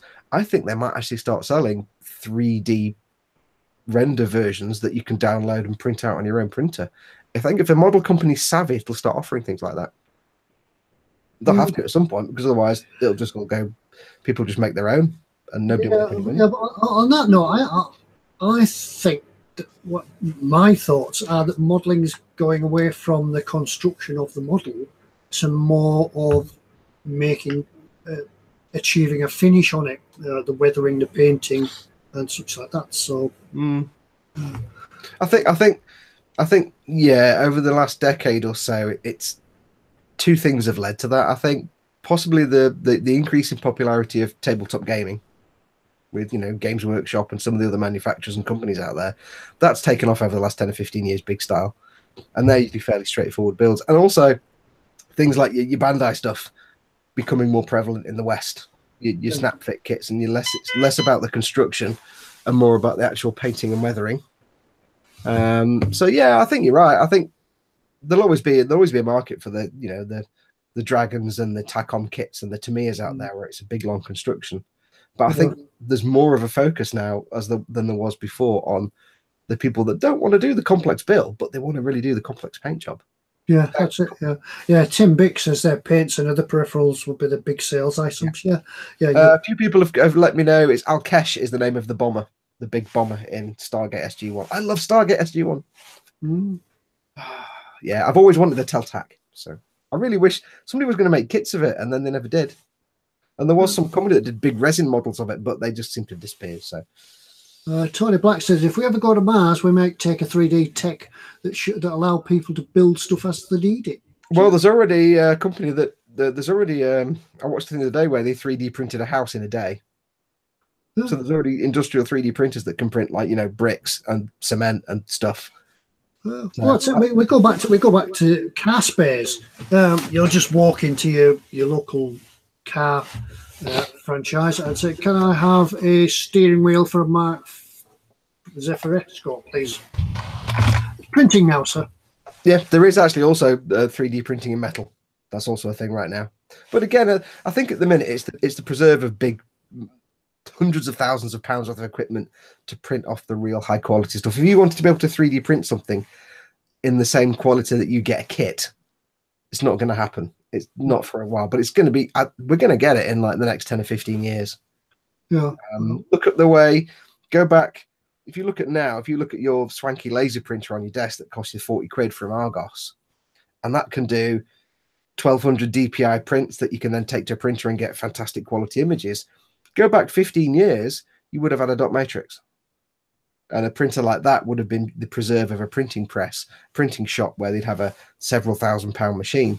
So give it 10 or 15 years. I think we'll see consumer level, really high quality 3D printing. Because the one thing that puts me off 3D printing right now is that, yes, you can print anything, but they kind of look like ass. And you have to do so much cleanup to make it even reasonable that it's not, I don't have any interest in it. But when I can print something off that looks like it's come off a sprue from a manufacturer, oh yeah, then I'll be interested. Because then I can make everything that I've always wanted that nobody made. But I think it will have an impact on the manufacturers, and I think we will see some changes to the industry for that. Yeah, it could be the end of the carpet monster when you ping apart across the room. You think, I'll just have to print another one off. Oh, it could be the thing where you get a kit, and it's like these two pieces just don't fit together. I know. I'll just print them together. I'll just print them as one single piece. There you go, done. Yeah, scan it in, put the two parts in this little booth, scan them in. Yeah, photo scan them, print them on your printer. But you have to wonder as well, though, given the fact in today's market you get the good kits and the bad kits, does that mean 20 years from now when you can just go online and download the 3D pattern of a model kit and then print it out yourself from Airfix or from Tamiya or from Tacom? Yeah. Does that mean you still get the really ropey ones where bits don't quite fit because the actual 3D CAD design isn't quite right? Yeah, probably. Yeah, I could see that. Yeah, that'll be the way it'll be. Yeah, you buy your kit direct from Airfix. Just download it. Ryan Riley says, Fox, have you seen the Sahelanthropus model from Kotobikuya? No, if it's any good. It's for those who don't know, it's a big glad you said that. What, Sahelanthropus? Yeah. It's a big mech from Metal Gear Solid 5. Yes, it's apparently very good. Tony's got it. Tony got it. Yeah, I don't know if he's actually got around to making it. I've seen it in various places, various channels I won't mention, but yes, it's actually a very good kit. It's a glue kit, if I remember rightly. It's a proper glue kit because it's Kotobikuya. It's not one of their snappy fit ones. Seacrest DSV said that in the future, subs will be printed in a warehouse-sized printer, says Steve. Yeah, anything can be printed. Okay. Yeah. Just wait till they invent the printers that work on the atomic level, because then they can literally print any material. I was watching a thing and this guy was talking about various things, manufacturing, and he said some people reckon that within the next 50 years they'll have perfected the art of like actually manipulating matter at the atomic scale fast enough that you could theoretically start to see massive, obviously big industrial things, but you can start to see devices that will print things at the atomic level. So he said, for example, you could put an order in for a car and it would print the car, but like just the whole car in one go, with all your leather and your plastic and your vinyl and your bits of trim and your paint job. It wouldn't have to print the bits and it just go, there you go, car. Or, bowl of rice. So it'd probably take, 50 years or something, but at some point I think they'll do that. They'll have atomic manipulation. That's my universal symbol for atomic manipulation. And then every model manufacturer's knackered there. Adrian David said, Ted, is that a tank you're screaming to build? What did it say? Did it say the Centurion or the Conqueror? I don't know. You did say the Abrahams at one point. The Abrahams, yeah. The Abrahams. Yeah. The Conqueror is it the Conqueror that's a sort of tank that's missing out of the line of British tanks in 1/35th scale? I think somebody's doing it now, though. But I think I've said this before, just to wrap up the conversation on the 3D printing thing. The one thing I love, the one thing that does intrigue me about 3D printing is, and I'd love, if I was rich, I would do this just because I wanted to. I would love to have, and I don't know why, but I would love to get a full body X-ray or a CT scan of me, so that I could then 3D print my own skeleton. Just so I could see my own skeleton. This is what it looks like, because it's something you'll never see. Well, other than maybe a little bit of it, and that's probably a really bad situation. But to actually say this is what my skeleton looks like, I don't know why I've always thought cool to like 3D print your own skeleton. Some of the things that run through your head, Fox. Like, what does my skull look like in there? My inquiring mind wants to know. Yeah, that's Griff D said Dragon do it. Yeah, I think Dragon have just brought it out. Dustin says he knows someone who 3D printed his own skeleton. Cool. Yeah. You're like, wow, I've got like 3 kneecaps. How? Just leave it in your monitor and go home. Yeah. Right. I think it's about time we went and had a look at what's in store, shall we? Yeah, let's do that, because then we've got to give a load of stuff away in last week's giveaway and the gallery giveaway. Hang on. I've just had a thought. Have we got a prize for the gallery giveaway? I don't think we have. Oh, we didn't have last month, did we? I think it's at Pete's discretion, Jobby. Yeah, maybe that's what. Yeah, we'll sort of that. Yeah, once it's claimed, we'll tell you what the price is. Yes. Right. Right. I've got to go and work out how to do this again. Press the button that's not that button. Press that. Right. No, I got. Right. I know that I've got to lock it on me. I've done that now. Right. It's locked on me. I know where you're looking on screen, which part of your screen you're looking at. So if you look in the middle, down there, I'm like, no, not that one. If you're looking down there. No. Yeah. Not that one. Right. We'll screen share that. And right. I'll get rid of that. Get rid of that. A little bit of that. He locked on you, Ted. I've locked it on me. Yeah. Right. Chris says that wasn't his fault. You should be able to see now the wing nut wings of 132nd Bristol F2. I'm not seeing anything. Not seeing anything. Can chat confirm if we are screen sharing? Because I'm just seeing Ted at the minute. Are we screen sharing? Are you seeing Ted's screen, or are you just seeing Ted? I know what I haven't done. I haven't done that one. That's it. There we go. There we go. Right. Been a while, hasn't it, Ted? This week's theme is RAF, because it's the 100th anniversary of the formation of the RAF. Yeah, yeah, it was April the 1st, I believe, which was the formation of the RAF. So we're going to have a look at some RAF things. Does that mean like 100 years ago, some guy's like, right, we set up the Royal Air Force, and this other guy's like, yeah, and he's like, no, really, we have. Yeah, right. I say, Ginger, are you joining this RAF thingy? What's it? I'll have to leave the Royal Flying Corps, James. Join the RAF. Yep. So, right, yeah, this is one of the first ones that we're looking at. This is the Wingnuts Wings 132 Bristol, as I said, FB2 fighter. Oh, Robert Blaylock just said, what? No Canadian national anthem. I actually forgot to cue it up ready. Somebody spotted it, though. Yeah. Yeah. I realise where it is. First of all, the formation of the Royal Flying Corps. These are the string bags that people used to fly around in, death-defying dunes. Flying around the skies. How they ever flew, heaven only knows. And the people Science, magic. I really must do a biplane at some point. I think I've decided I need to do a biplane. And the people that did them, and the people that flew them were heroes. Yeah, I think in the First World War they measured the aircraft pilots' lives in a matter of hours or something like that. Was it? Yes. So a very brave chaps doing what they did. But yeah, this is the Wingnuts 132nd scale. £107. Yeah, it's a good price. It's down for 18 £8 off it. Down from 118. It's a tenner off it. Yeah. So a bit pricey, but Wingnut do very, very good kits. They're known for their biplane kits and their vintage plane kits. So they are exceptional quality. Yeah, a bit of a premium kit, this one, but 132nd is quite big. Yeah, I've heard some good reports. I've never built one myself. I've never done a Wingnuts kit, and I don't know if I've ever experienced one as such. Certainly not built one, but yeah, good reports from them. That's that one.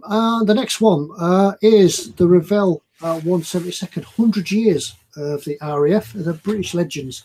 Yeah, if you're going to do the RAF, you've really got to do the Lancaster bomber, the Spitfire, Lancaster, Hurricane, and Spit. And they're all there. British Legends. Spitfire, just the best plane humans have ever designed, ever. And there's no argument about that. Yeah, it is just the best and most beautiful plane ever designed. Yeah. So the Lancaster has a soft spot in my heart because my dad used to fly in Lancasters my granddad, used to fly in the Lancaster during the war. Yeah. So there's some pictures of these. What's in the box? Yeah, it's quite a nice kit. That 172nd scale. Next one. Lancaster's kind of one of those kits. I always have the kit you have to make. If you do airplanes, you kind of have to make a Spitfire at some point, and you kind of have to make a Lancaster. Really, you do. It's kind of in your contract.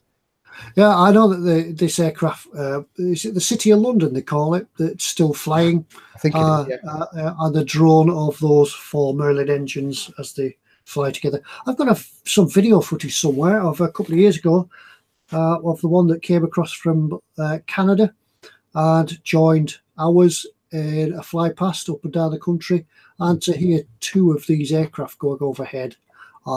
The hairs on the back of your neck stand up. Yeah. Well, I remember it's not done it for a few years, but going back 10 or 15 years, you used to occasionally get the Lancaster flying over our house because we're near Manchester Airport and some of the other airport areas, and used to fly, air shows and stuff.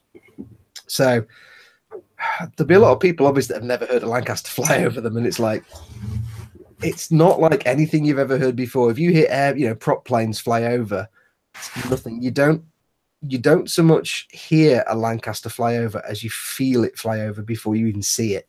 It's an incredible, unique sound, and I wish everybody could hear it, because we used to have, because of all the air shows and the Barton Air Show and stuff like that, we used to occasionally get Spitfire. There'd be a couple of Spitfires would fly over. We've got the Lancaster. There'd be sometimes some Messerschmitts, and those old Merlin engines and the Spitfire and the Lancaster. There's just nothing like them that most people will ever hear in their lives. It's an amazing sound, and it's just like it's when you watch the old propaganda films from the Second World War, Dam Busters, for instance, and you get that drone of the engines. It actually does.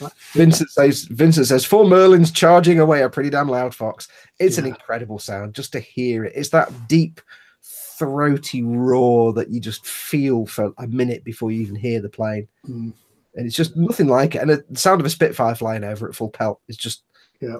Absolutely incredible. We had an air show a few years ago here at Walney in Barrow, and there was a few Spitfires around then, and yes, they are a sight to behold. Oh yeah. And there's all three. There's all three in the kit. Obviously the Hurricane as well, the Spitfire and the Lancaster Bomber. So yeah, that's a kit of three. There's the Hurricane. I've got to say as well, I'm not the most, I'm not the most kind of, I'm not the person who has like the most pride for his own country or anything like that. I'm not like kind of, the person that just like touts their own country all the time. But when one of these things flies over, you can't help but feel a little bit of pride and a little bit of lump in your throat. Even the most cynical of you be like, yeah, that's, if there's one thing us Brits do, it's pomp and circumstance and things like that. It's just, what we're good at. And for the aircraft spotters amongst you, the aircraft in this kit are the Spitfire Mark 5B, the Hurricane Mark 2B, and the Lancaster Mark 3. So the British icons of aviation, the British legends, gift set 1/42 scale, 1/72 scale. Yeah. So by the way, if you see anything you like tonight, when you're looking at what's in store and you like it, slap it in your basket, because some of these things sell out. We don't know how many we've got. We just picked them before we come onto the show, and we don't know how many's in store at eModels. So if you like it, slap it in your basket and make sure you check it out before you leave us tonight, because somebody might come along and swipe it in the meantime. Yeah, we often do get feedback from Pete mate and Gav mate and James mate at eModels that the stuff we show in the what's in store sells out before the end of the show. So yeah, if you do see something you I quite fancy that, don't hang around, get it in your basket and get it done while you watch. Obviously, keep watching the show. And remember, whilst it's in your basket, it's still available for somebody else to pinch it. Yeah. Until you check out, it's not allocated to you. It's just the way the system works. We can't. The guys at eModels can't hold stock. Yeah, it still shows that it doesn't take it out of stock until you actually check out. Yeah. So we had someone last week say that they made the mistake of putting something they wanted in the basket, and then they got to the end of the show, tried to check out, and it's like, oh, it's gone. It's gone. Yeah. All right, next one. Well, we can't do the RAF without doing a Spitfire. This is the Tamiya one, 1/32 scale, so it's going to be big. Yeah, nice. Tamiya do their good big planes. Yeah, I'm not sure what type. It's the Mark 10, 15, 16, Mark 16E. Do you have to work out your Latin numerals? I have to work it out. X plus V plus what? 16. Yes. Mark 16E. It looks like it's the one with clipped wings and the 4 props. It had the variable pitch prop on this one. As a later war edition.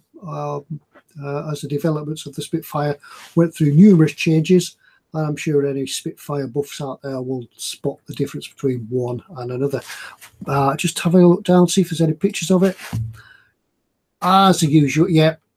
I mean, this will be Tamiya are well known for their small scale big plane kits, and this will be no exception. It'll be fantastic, incredible detail, high part count. I don't know if there's photo etch in this. There might be. I wouldn't be surprised if there wasn't. I'm sure there would be. For the price of this kit and the standard of this kit, there's going to be photo etch in there, I'm sure.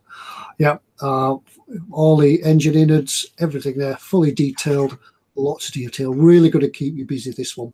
Oh yeah. And as I always said, some people think that a kit like this is expensive. But as I always say, you count it, you work it out, number of kits that you would buy in the time it takes you to do this one. Yeah, it all depends on part count and everything else, and size and scale. Yeah, lovely looking model. I suddenly realised people moan today about how, you get a new version of a mobile phone every year, like the iPhone 4, the iPhone 5, the iPhone 6. How many versions of Spitfire were there in 4 years? Yeah, we started that. We did much better though, because we were making a Spitfire. So these kids today with their version 5, version 6, they don't even know they're born. I was just looking at the canopy on this aircraft here. It's fantastic. It's just the shape of it. Phil Lewis says super thin cowlings, and I think they're held on by magnets. I don't know. Wouldn't surprise me, because to me, airplane kits can get incredibly detailed and complex.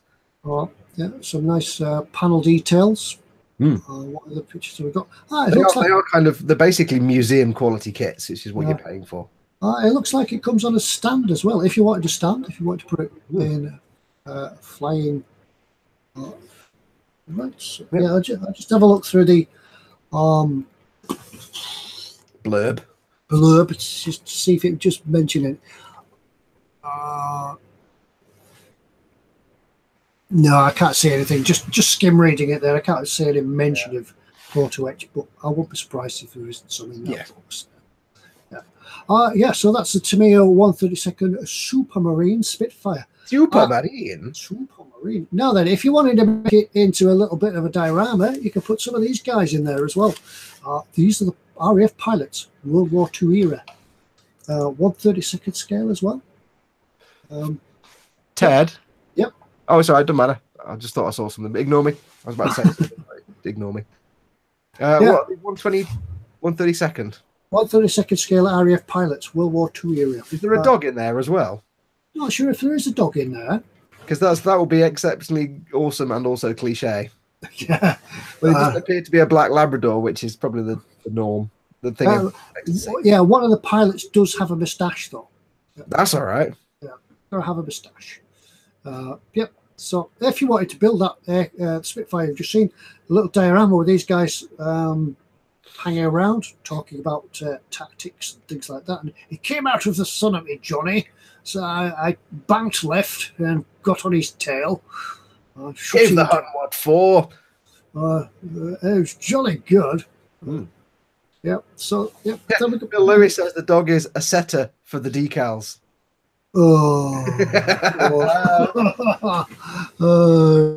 This kit includes 10 points. Oh yes, it does. It says this kit includes parts for assembly of 3 figures and 1 dog.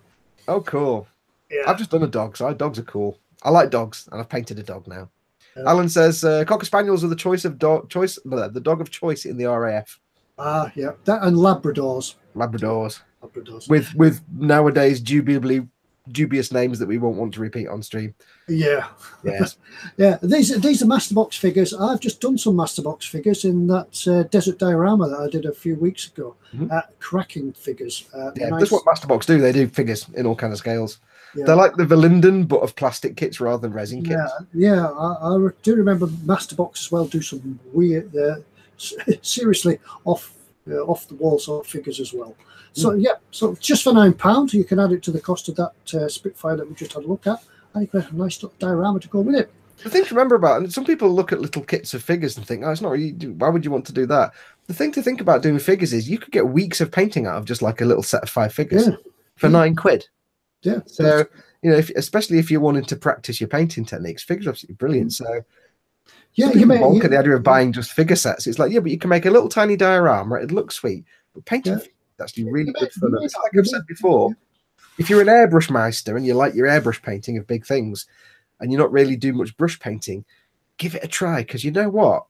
I've learned over the last couple of years, as I've kind of fallen into brush painting is more fun than any other kind of painting. It's just totally relaxing. So sometimes it's nice to have a break. If you do your armor or your cars or your bikes and you've never really got into figures, £9, give it a try. Try some figures. It is actually quite satisfying when they come out looking really good and you're like, wow.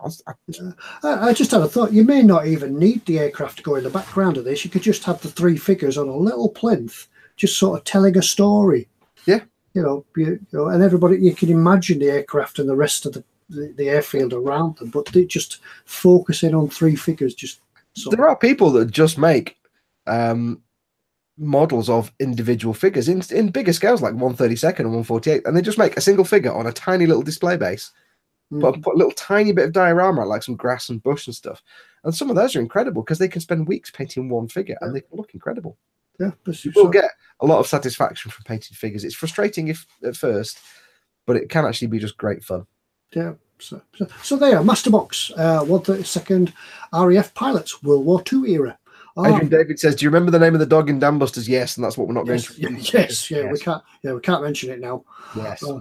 Right. This one is a different version of the one I've built. If you've seen my YouTube videos for eModels of the Hawker Typhoon Type 1B, this is the 1B Cardo version. This has been released after mine by Airfix. Mine was a fantastic model to build. Lovely discipline, Ted. Yeah. All right, they're just showing some CAD drawings of the kit. I thought it was boxes of the kit. Yeah, it'll be the same basic model as the one I've done, and it has everything inside it. Yeah. You only need to look around Google and YouTube these days to see how people have done it in different ways. But there's bags and bags of detail in it, and work is unbelievable. Yeah, and we said it. If Airfix did all, redid the back catalogue and did them to the same spec as this, they would walk over everybody out there. Yeah. Oh yeah. I think Airfix will. I think they don't have the same kind of fast turnaround as your Tamiyas and your kind of and your Hasegawas. They're working their way slowly through the back catalogue, I think, and that's a good move. Because they're modern standards now for modern toolings of Airfix kits can be fantastic. Well, I think the reason that they brought this one out is because the Type 1B that I built was such a success, and people were beginning to cut it up and make the Card O version, that they actually thought, well, hang on a minute, we could produce that quite easily. And yeah, they brought out a different type of Typhoon. Yeah, Osric 9000 says more fantastic box art from Airfix. Yeah, that is a really good picture. Good in it. Yeah. Nice. Yeah.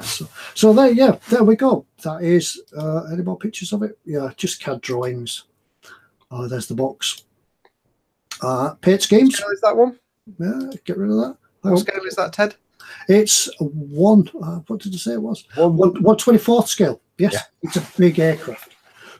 Lovely model. Nice to sit on the shelf, and it's not really that expensive for what you get in it. Yeah. So that's that. Right. I enjoyed your Tiffy, so yeah, I loved it. Great. And another one is the de Havilland Mosquito. This is the Master Box one. Is it a Master Box? Hong Kong models. Yeah. Hong Kong models. Yeah, H&M. Yeah. The Mozzie, another iconic aircraft of World War II. Wooden. I'll tell you off and go near the menu again then. Wooden canvas. It was faster than the Spitfire. I saw a program on this the other night. How it was built, how it was developed. It was actually initially turned down by the Air Ministry that didn't want it. Wasn't it also like one of the original sort of technically a stealth plane because it wasn't easy to detect on radar because it was wooden canvas? Probably. That's why it was a night fighter, because it was black and probably. I would have never thought of that. Yeah, took part in some low-level raids, some quite famous raids as well. They raided a prison in France, didn't they?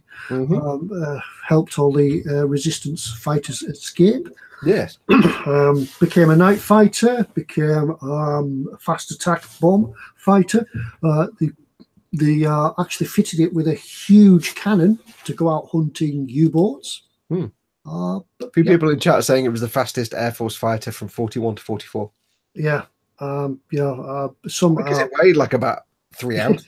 Yeah, and it was like the pilot and a bit of balsa wood. And it was built by people in the war that were used to making chairs and wardrobes, things like that. It was all farmed out to furniture factories, and then all put together.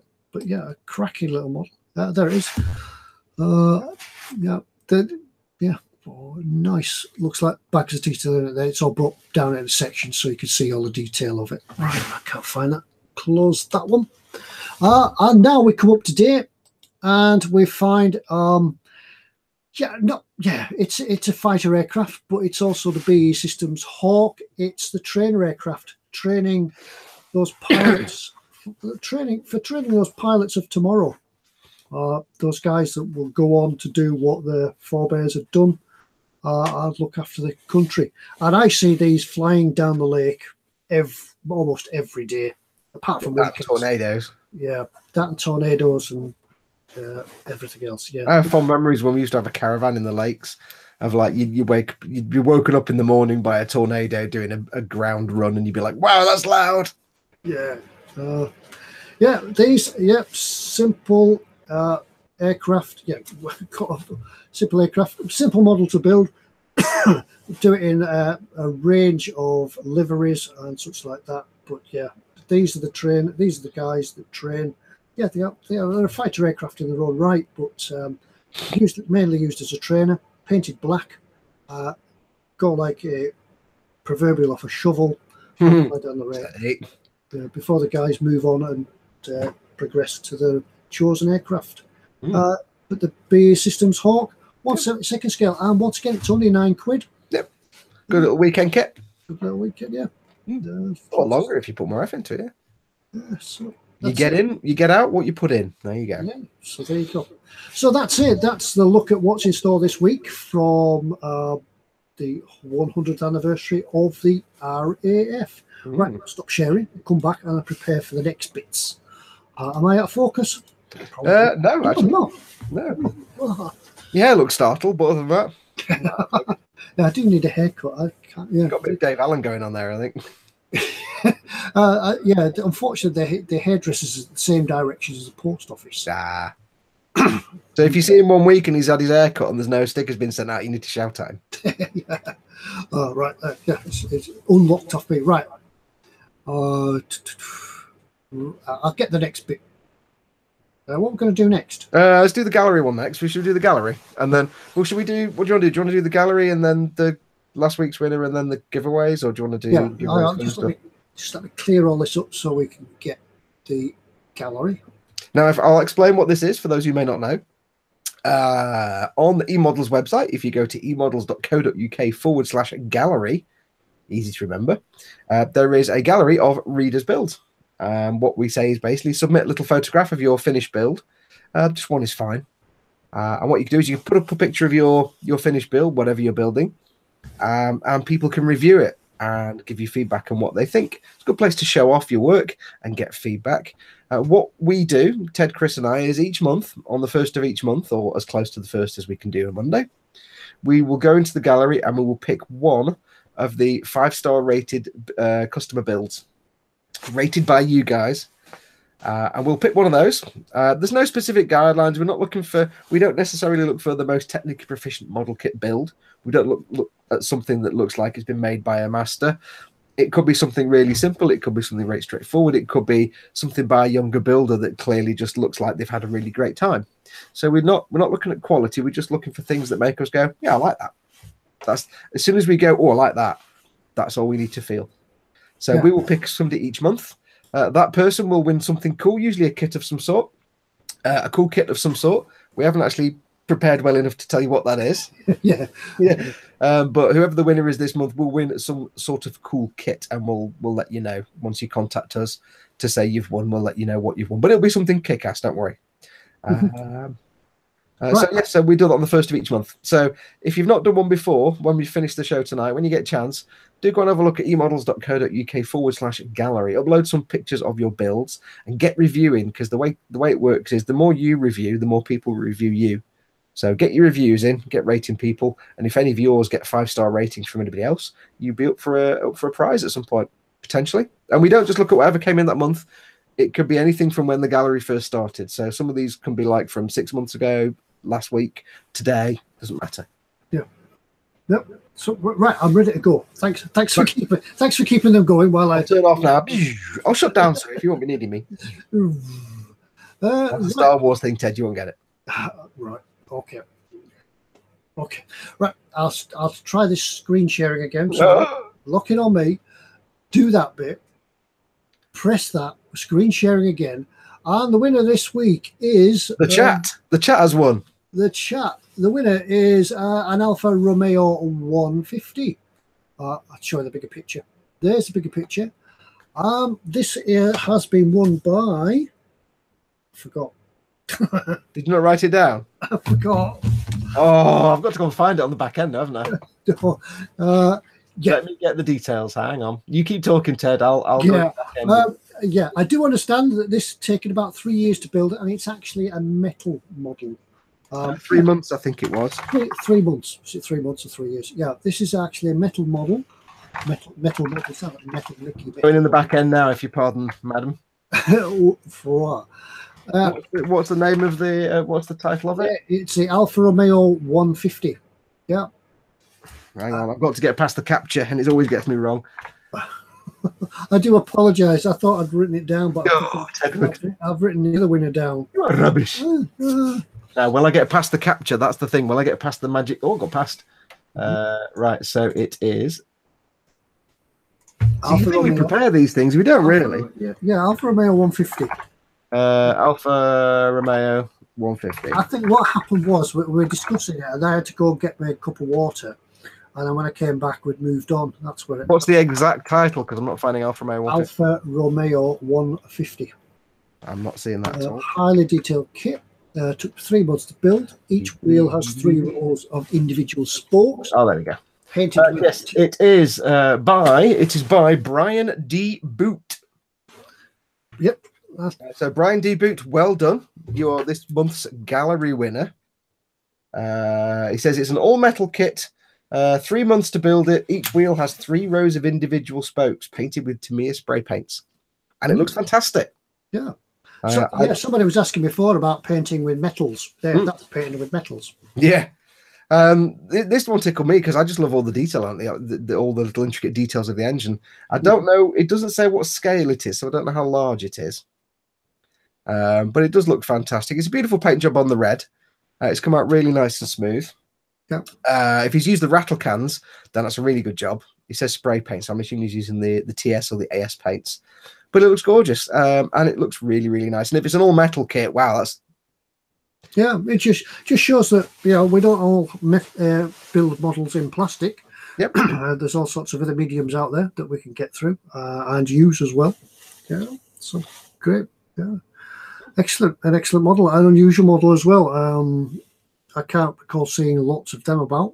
Yeah. Very nice model. It's just the subject's interesting, and it's very beautifully done. And it's nice just to show sometimes something that's not just a tank or a plane, or in my case, a Gundam. I said the G word. Who got the sweepstake? So this tickled me just because of the unusual subject, just the intricacy of it. It looks fantastic. So that's what tipped our hat to this one. Yeah, and once again, I think we go back to the heroes of 100 years, can't we? The guys that used to drive these sort of things ended up Spitfire pilots or fighter pilots. Guys of plane engine there anyway, so guys of daring do.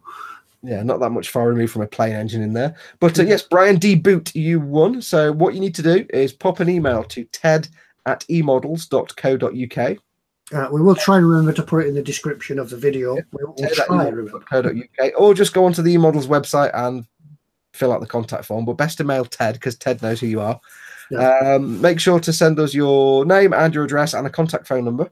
Don't forget to tell us what you have won. Just say you're the gallery winner.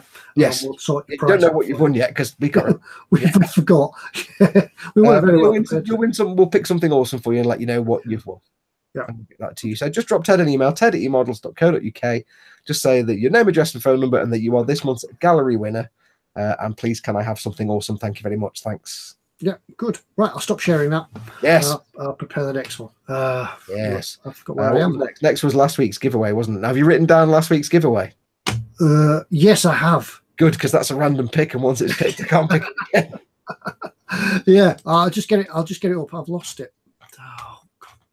I know where it was. I can't find it. Unless they've sold out of it. I hope they haven't sold out. I've actually forgotten what it was. What was it? I know what it was. It was a motorbike, wasn't it? Yes, it was a two-wheel brum brum. Yeah, it was a motorbike. I'm just hoping. Mike Mountain won the sweepstake, by the way, because I said Gundam at about 5 minutes ago. Nice one, Mike. Yeah. Do you know, it's started offers now. Oh, can't believe this. Go back to anywhere. I'm in the offers. I'm looking for it. I thought I had it. Have you got the model number? I have got the model number. I'll search it that way. Yes, that would be the easiest way, Tedward. Yeah, it might have been moved out of offers because these things don't always hang about in offers very often. Sometimes they're there for a day, sometimes they're there for a week.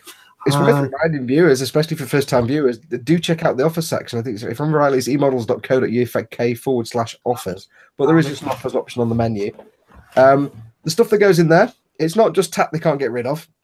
It's basically what they think you think would be cool, and they want to help you get a good price, and they check it daily. There'll be things that are in there for a day. There'll be things that are in there for a month, a week, could be 10 minutes. It changes every day. So it's worth every time you pop to the website, just pop in the offer section and see what's going up. It's not just kits. It can be books, paints, materials, some weird stuff. It can be all kinds of things in there. So come and check it out. It might just be that model that you've been looking for. Yeah, it could be. And sometimes the savings are quite small. Sometimes they chop a little bit off. Sometimes they actually reduce the price quite a lot. Yeah. So, and you can actually find every now and then you go in there and you'll see some quite expensive kits drop down quite a lot, because they just think, you know what would be really cool to take this expensive kit and say, here you go, here's a massive discount. Discounts can vary, so it's worth checking all the time. The stuff in offers changes, and you can pick up some good bargains in there. So go and check it out. You might pick up a nice weekend kit for a few quid, or you might get, like Ted says, that one you've been saving for months might suddenly be 50 quid off. So worth checking it out every now and then. But some stuff is in there for a day, so keep checking all the time. Right, I'll go across and show you what was up for grabs last week. We found it then.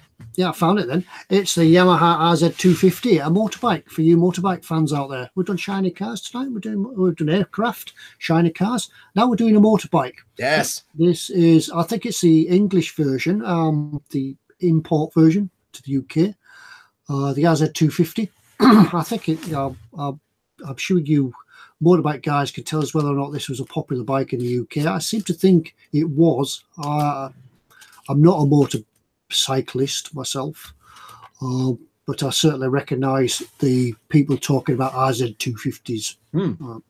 I have to be brutally honest to say I'm not a motorbike person at all, and just purely for the thing of I'd much rather be in a nice comfy chair with a heater and a stereo and no rain and wind and not having to wear special clothes. Yeah, I obviously missed the point completely of motorbikes. I admit that quite openly. It's like, yeah, I'm not a car guy, but I'm more not being surrounded by weather, and I like to sit in comfort. And I don't want to die. But I do appreciate why people like. I must admit, I have had motorbikes not motorbikes, 125s in the past, and I've thoroughly enjoyed doing them. I can see the appeal. It just doesn't. They just don't float my boat. Yeah, when it's you know what I mean. But when it's a nice sunny day and you're out on the road and it's enjoyable, but when it's hammering it down, blowing a gale, and your bike breaks down, it's not so much fun then. Zazda says organ donor machine. Yeah, right. The question that we asked, well, the statement that we asked for last week was to make the sound of. If I remember rightly, it was a knackered old British bike circa 1970s, when it's early in the morning and you've got to get to work and your bike's going, and it won't start because it's a bit cold. Yeah, so it was. So we had a few entries this week. I'll just pick out a few. There was Lynn Dippel who said died, and Matty's Metal Detecting South Wales says brum brum brum. That's clearly not a 1970s British motorbike then, because it sounds like it works. Yeah, that was going. Jason Smith says put. What was the question again? Carl Whitfield must have had a British motorbike. Says clunk. Say it goes blip blip blip blip. Yep. Robert Blalocks. So what was that? Have you been off your medication again, Ted? Ostrich 9000, crunch, clank, bang. Yeah, that's a British motorbike from the 1970s. Yeah, I think the comment is if you own a British motorbike, you always say, where's the oil come from now? Yeah. Vincent from Mr. Lowe's Model Maker says the correct sound would be angry shouting because it just kicked back and the kickstart nearly broke your ankle. Yeah, break your ankle. Yeah. Adrian Davis said thrum thrum thrum clang. There's a one of your ends has come off somewhere. Chain comes off. Oh gosh, there's lots of them this week. Ring ding ding ding. Psst. Yeah. Not quite sure what part of the motorbike goes ring ding ding. Matthew Birtle says Tuesday viewing this week, just back from hospital appointment in London. M1 needs a remodel. Hell on earth. Time to enjoy the show. Was that Joanna again? No, that's Matthew. So just back from the M1. Oh, right. Yeah, this again this week then. Chris Taylor says the sound of an old British motorbike starts with lots of swearing from the owner and bruises of his shin, then silence as it doesn't start. Yes, as he goes off to get the bus. Yeah. Have you got the bus timetable? I'm going to be What's the worst bit about being an old British motorbike owner? Having to get the bus all the damn time. Joanna Hammond says, silence. Tumbleweed blows past the screen. That's the sound of a British motorcycle. It won't even start. Graham Presswood said, Fox, I fell off a motorbike several times, but I haven't fallen off a car yet. My point exactly. Vincent says ring ding ding is to represent a two-stroke. Like that. Little twin pot.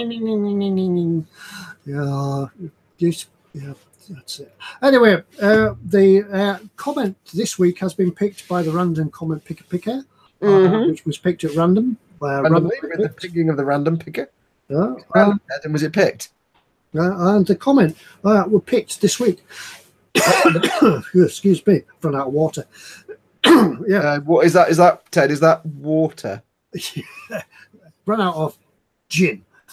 The comment was Vincent just says, there you go, Ted, that's it. You just made the perfect bike noise, obviously. Triumph. Right. The comment picked by the comment picker randomly picked at random times at random picks was comment number 11.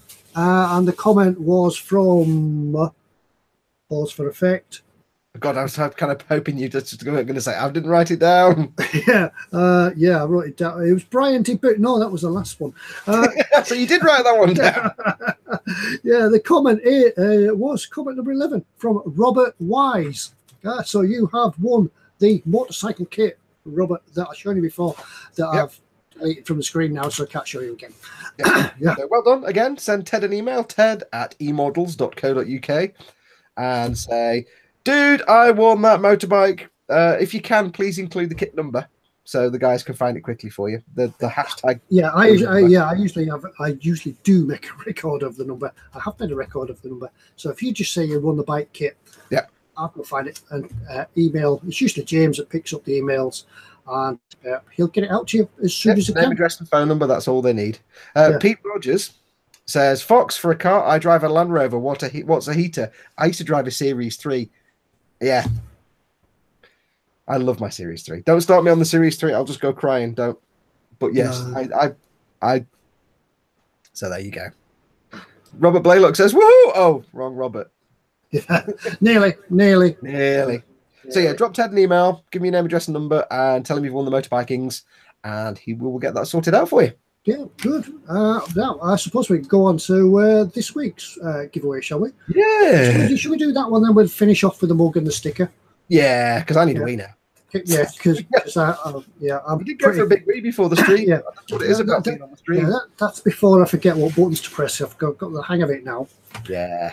Right. You don't want to start wiggling my chair backwards and forwards like this. It means I need to go for a wee. Is that the secret sign? Yeah, it's not that secret now, but yeah. Right. That wasn't my internal monologue, was it? That was my outside voice again, wasn't it? Right, I'll lock it on me. I'll press the screen share button. I'll press that share button, and I'll show you what we're giving away this week. Yeah, and okay, Ginger, tally ho. Angels won. Yeah, Angels won 5. Tally ho. Broadsword to Danny Boy. Broadsword to Danny Boy. Yes, I know that's Doctor Who. Wrong show. I know it's Doctor Who, but I don't care. Yes. You knew it was Doctor Who. Enemy in sight. You don't know a sci-fi reference. No. Didn't you? I don't know. Wow. Nice one, Tim. Beam me up, Scotty. No, I said broadsword to Danny Boy. That's a Doctor Who reference, and you just knew it was a Doctor Who reference. No, broadsword to Danny Boy wasn't it? That was Doctor Who. Was it? They had the Spitfires in space with lasers. Are you sure? I thought it was that film with Roger Moore in it. No, it's where they take the Spitfires into space with the lasers and they have to shoot down the Dalek chimneys. Broadsword to Danny Boy, broadsword to Danny Boy. But I always thought it was that film with Roger Moore. You could have come away with some street cred for sci-fi there, Ted, but you just blew it. Oh well, never mind. Yes. Anyway, on with the giveaway. Let's give something away. Yes. Yeah, to commemorate. Yeah, to commemorate the RAF 100 years, we're going to give a kit away. We're going to give the one that we looked at earlier from the What's in Store, the Icons of Aviation, British Legends. Yeah. So now we haven't thought of a question. Have we got a question mailed into us? I've got a question. Yeah, I've got a question for it. Was it mailed in, or was it a question you come up with? Right.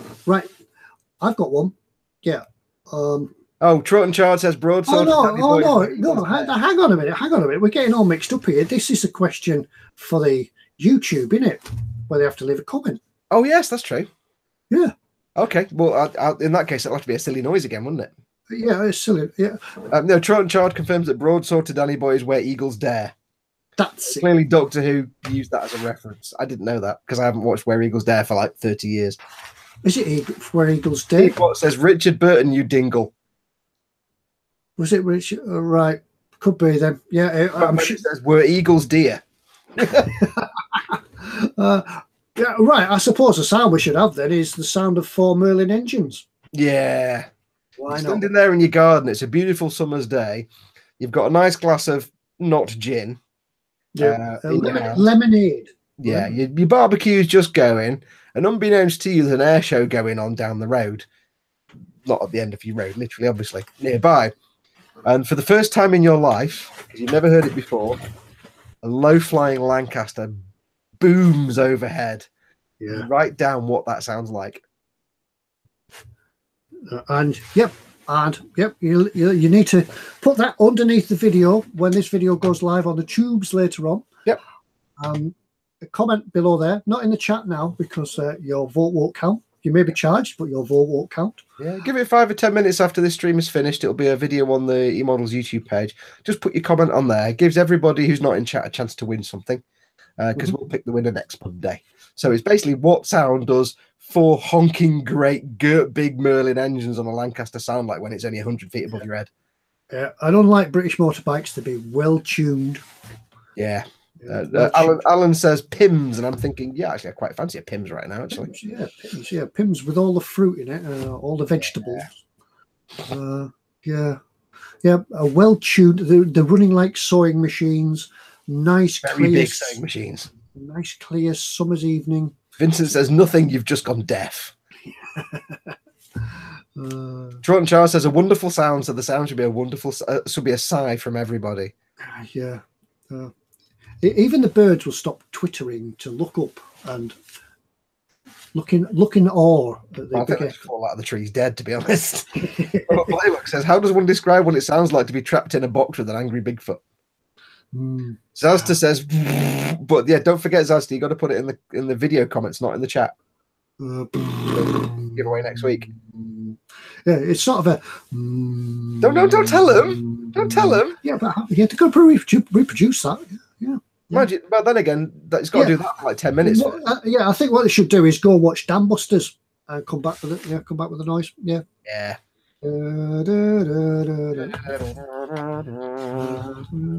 Okay. Yeah. Yeah, my brother used to play in Lancasters. What did one Merlin say to another? My brother is a Cromwell. I don't get that. There'll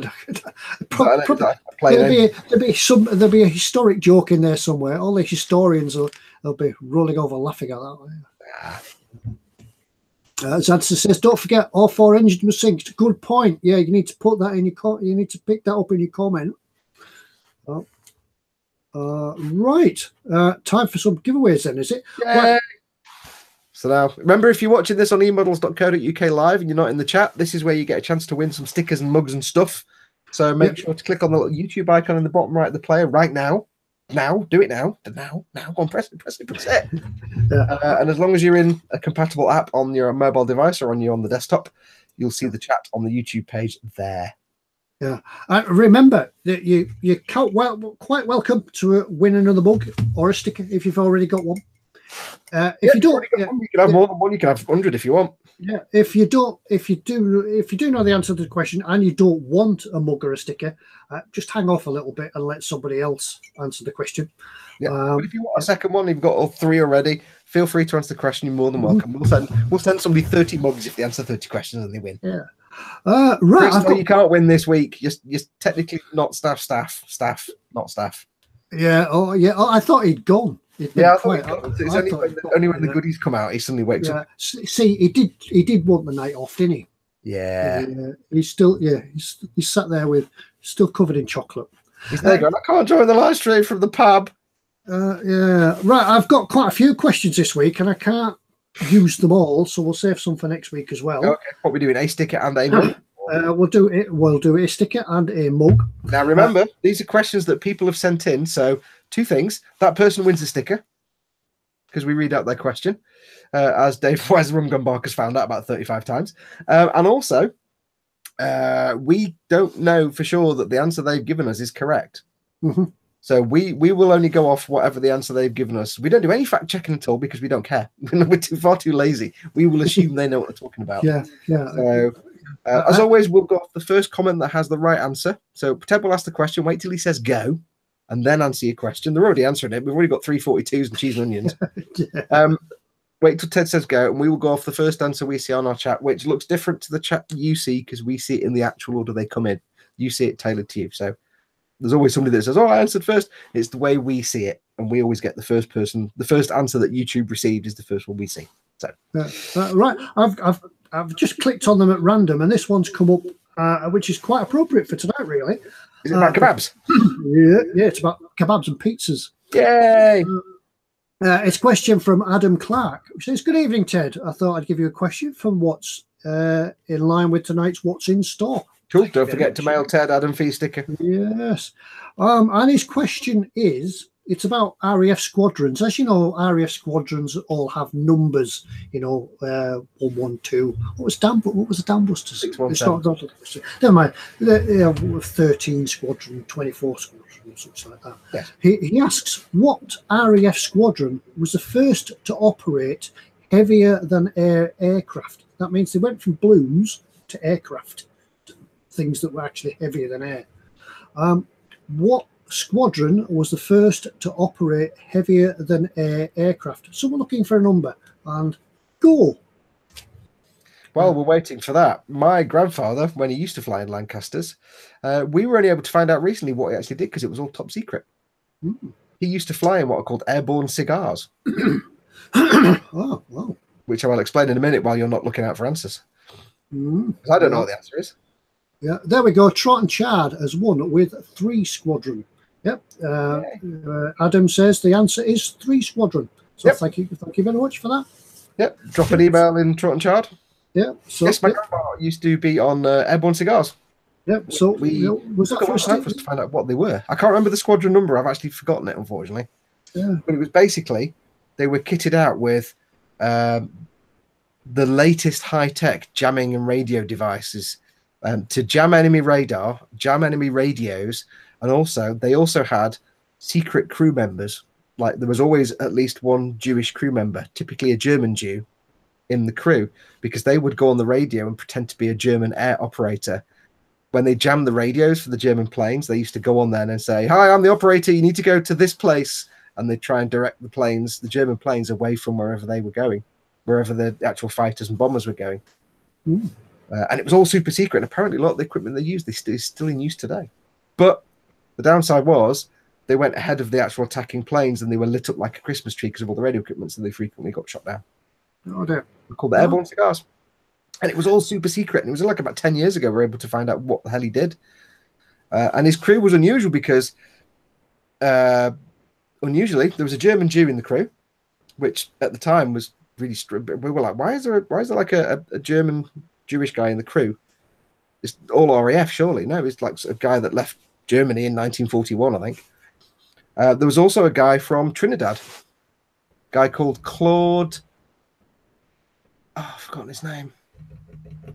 Anyway, a gentleman from Trinidad, which was even more unusual for the time.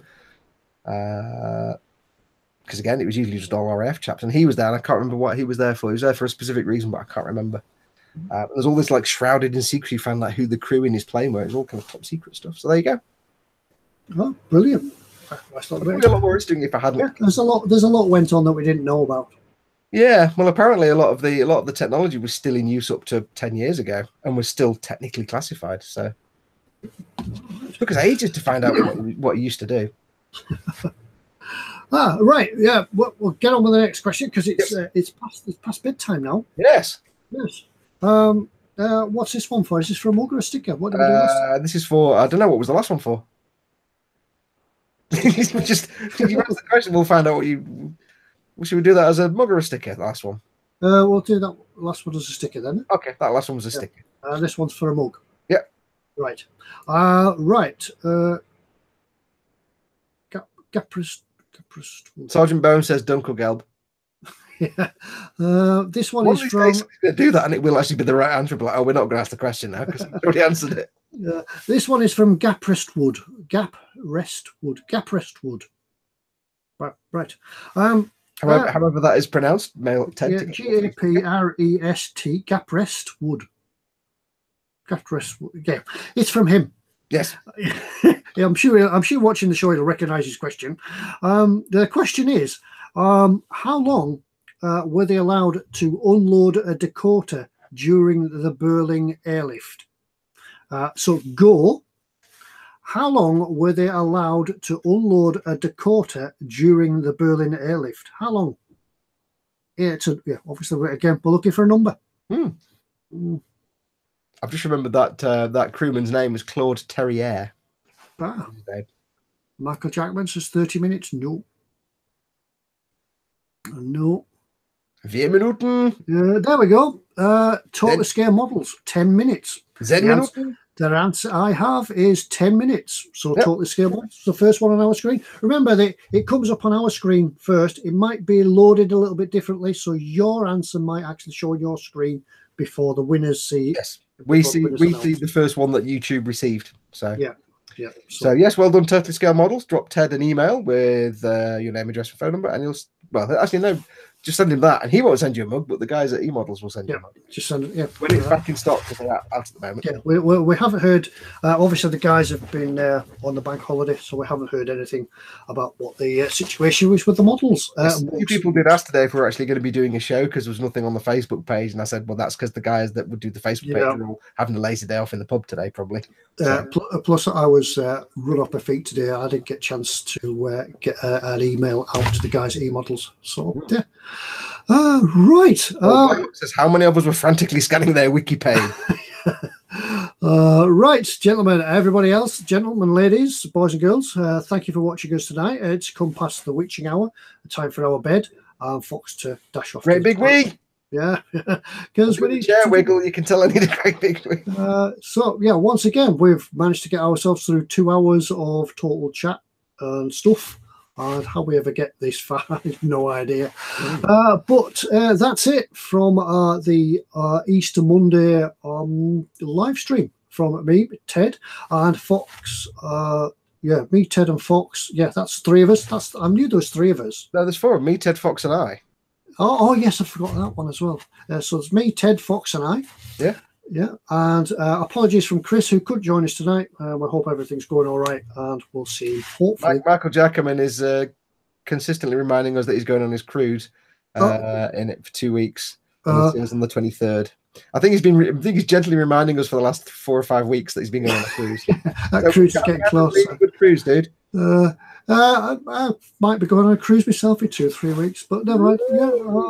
The house sale is still going. But you're going to move house and then you're going to go away for like 6 months. Yeah, that's it. Yeah, just breakdown. Yeah, that's it. So yeah, right. We'll leave you all to it until next week. Thank you once again for joining us. Look forward to seeing you all next week at 9 o'clock on the same time, same back channel, as they say. So that's it. I've got to press the button. Say good night, Fox. Good night, Fox. Good night, everybody. Good night. Bye now. Bye. Stop broadcasting.